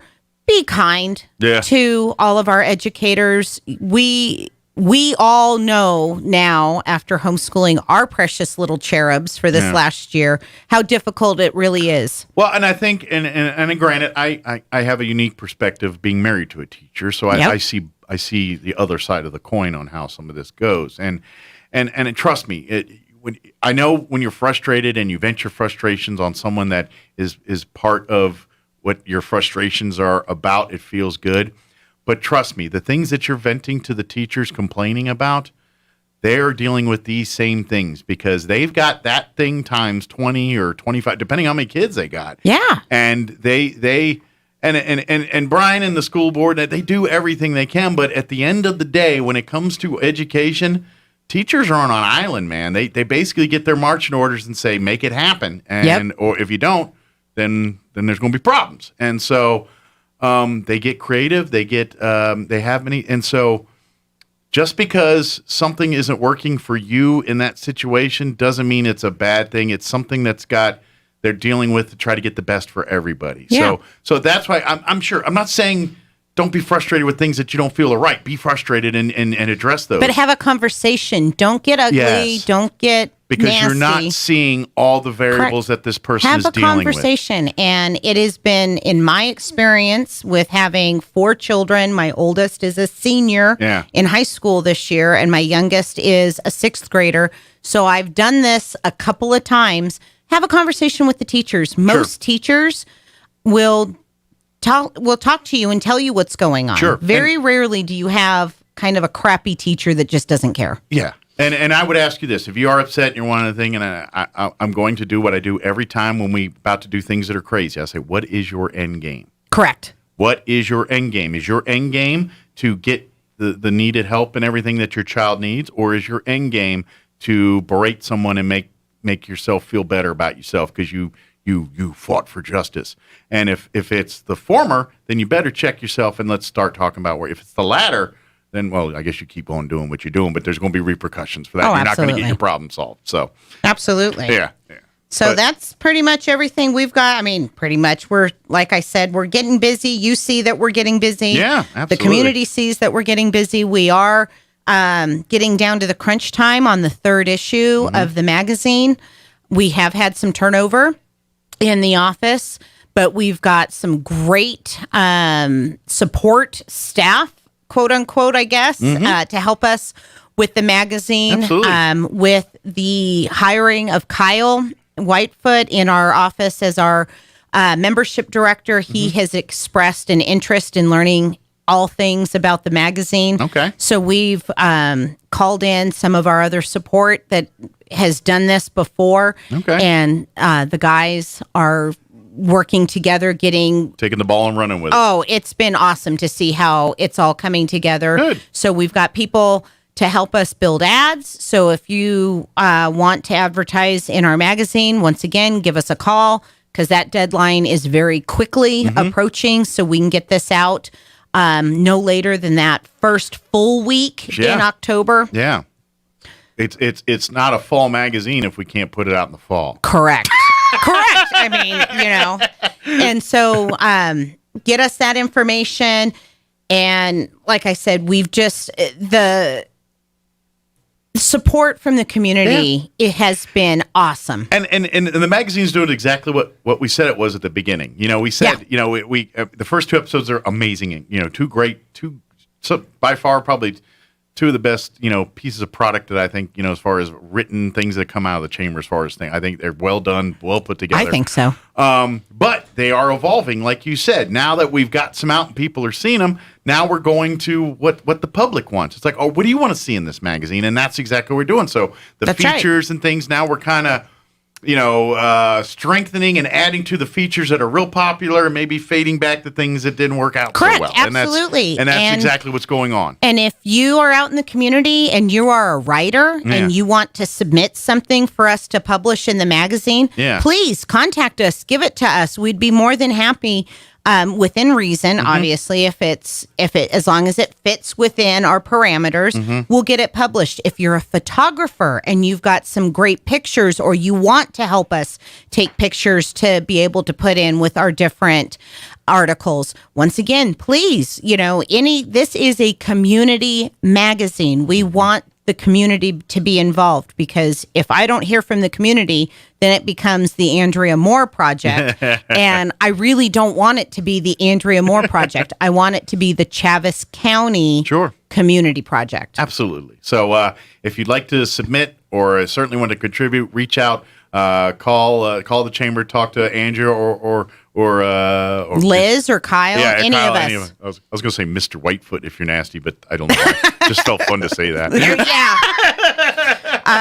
And we've got a great team. It's just been amazing to see how much we have changed in a year because I've told everybody I never thought that this is where I would be a year ago. In fact, Leadership Roswell has resumed their classes. Yeah, they've for had their this next first year. class. Was it last Friday? Friday. Yeah, so they'll be meeting in October here for their class number 2. And so I'm a product of the class as well. Yeah, as am I. Yep, it's a great program. So if you haven't gone through it, I highly suggest that you put your applications in for next year. Obviously, it's closed for this year, but get your applications in for next year. And with the first class, there's a little exercise that Rick does where he helps you do your motto or your mission statement. And I still have mine. Yeah. And we were kind of laughing because he asked me what my mission statement was, and I kind of looked at him, and he started laughing. He goes, I think I remember. And I go, my mission statement is to rule the world. And I wrote that in 16 when I went through the class, and I never would have thought back in 2016, 2017, as I was going through the class, that here I would be in 2020, 2021, running the chamber and doing this nonprofit work. Sure. And, and that's, I've just always said, I'm going to rule the world one day, or at least my little piece of it. And so Rick and I were kind of chuckling that, see, it all starts at the chamber. Yeah. And, I sadly, I don't remember what my mission statement. I have to go back and look it up in the books. I don't remember. I'm a spur of the moment guy. That's why it is. Well, mine kind of was too, because you go through that whole exercise, and I was just, and that song from Bruce Hornsby, "Everyone Wants to Rule the World," popped into my head, and I said, "That's my mission statement." And I'm one of those. I'm a weird. Like, what motivates me is a little different than other people. So I don't. I'm not saying it's not a bad thing. It's a great thing. No, it's just it doesn't like when people put famous quotes up on Facebook or in their things, or those don't motivate. I'm not one that responds that way. I'm more of an actions type person. I get the value of them and the motivation, and I talk for a living, so come on now. Yeah. But as far as what drives me when I see the quotes and things, that necessarily doesn't do it for me. Usually it's a story or an action of people doing something. I'm like, all right, now I'm fired up. But when someone says Walt Whitman said blah blah blah, blah, I'm like, good for Walt Whitman. I don't care. Mine's usually music or movies. Yeah, is something that I'll take away, and I'm like, oh, okay. And my mission, that's where my mission statement came from, was Bruce Hornsby's "Everybody Wants to Rule the World." There you go. And "Rusted Root" is my theme song for my life. If I remember right, no, wasn't that the theme song for Dennis Miller's HBO show? Everybody Wants to Rule the World. It may have been. I think it was. I know Sean Hannity used it for a small time, and then Bruce Hornsby had a connection. Or did he use a Tears for Fears song? I'll have to go back. Maybe it was. Maybe it was a Tears for Fears song. Because those two get confused sometimes. Because they have a similar sound. Yeah. Maybe it was Tears for Fears. I don't know. Anyway, when you said it, I was thinking Dennis Miller. Tears for Fears. See, I have my phone too. And all of our friends are probably blowing texting both of us going, hey.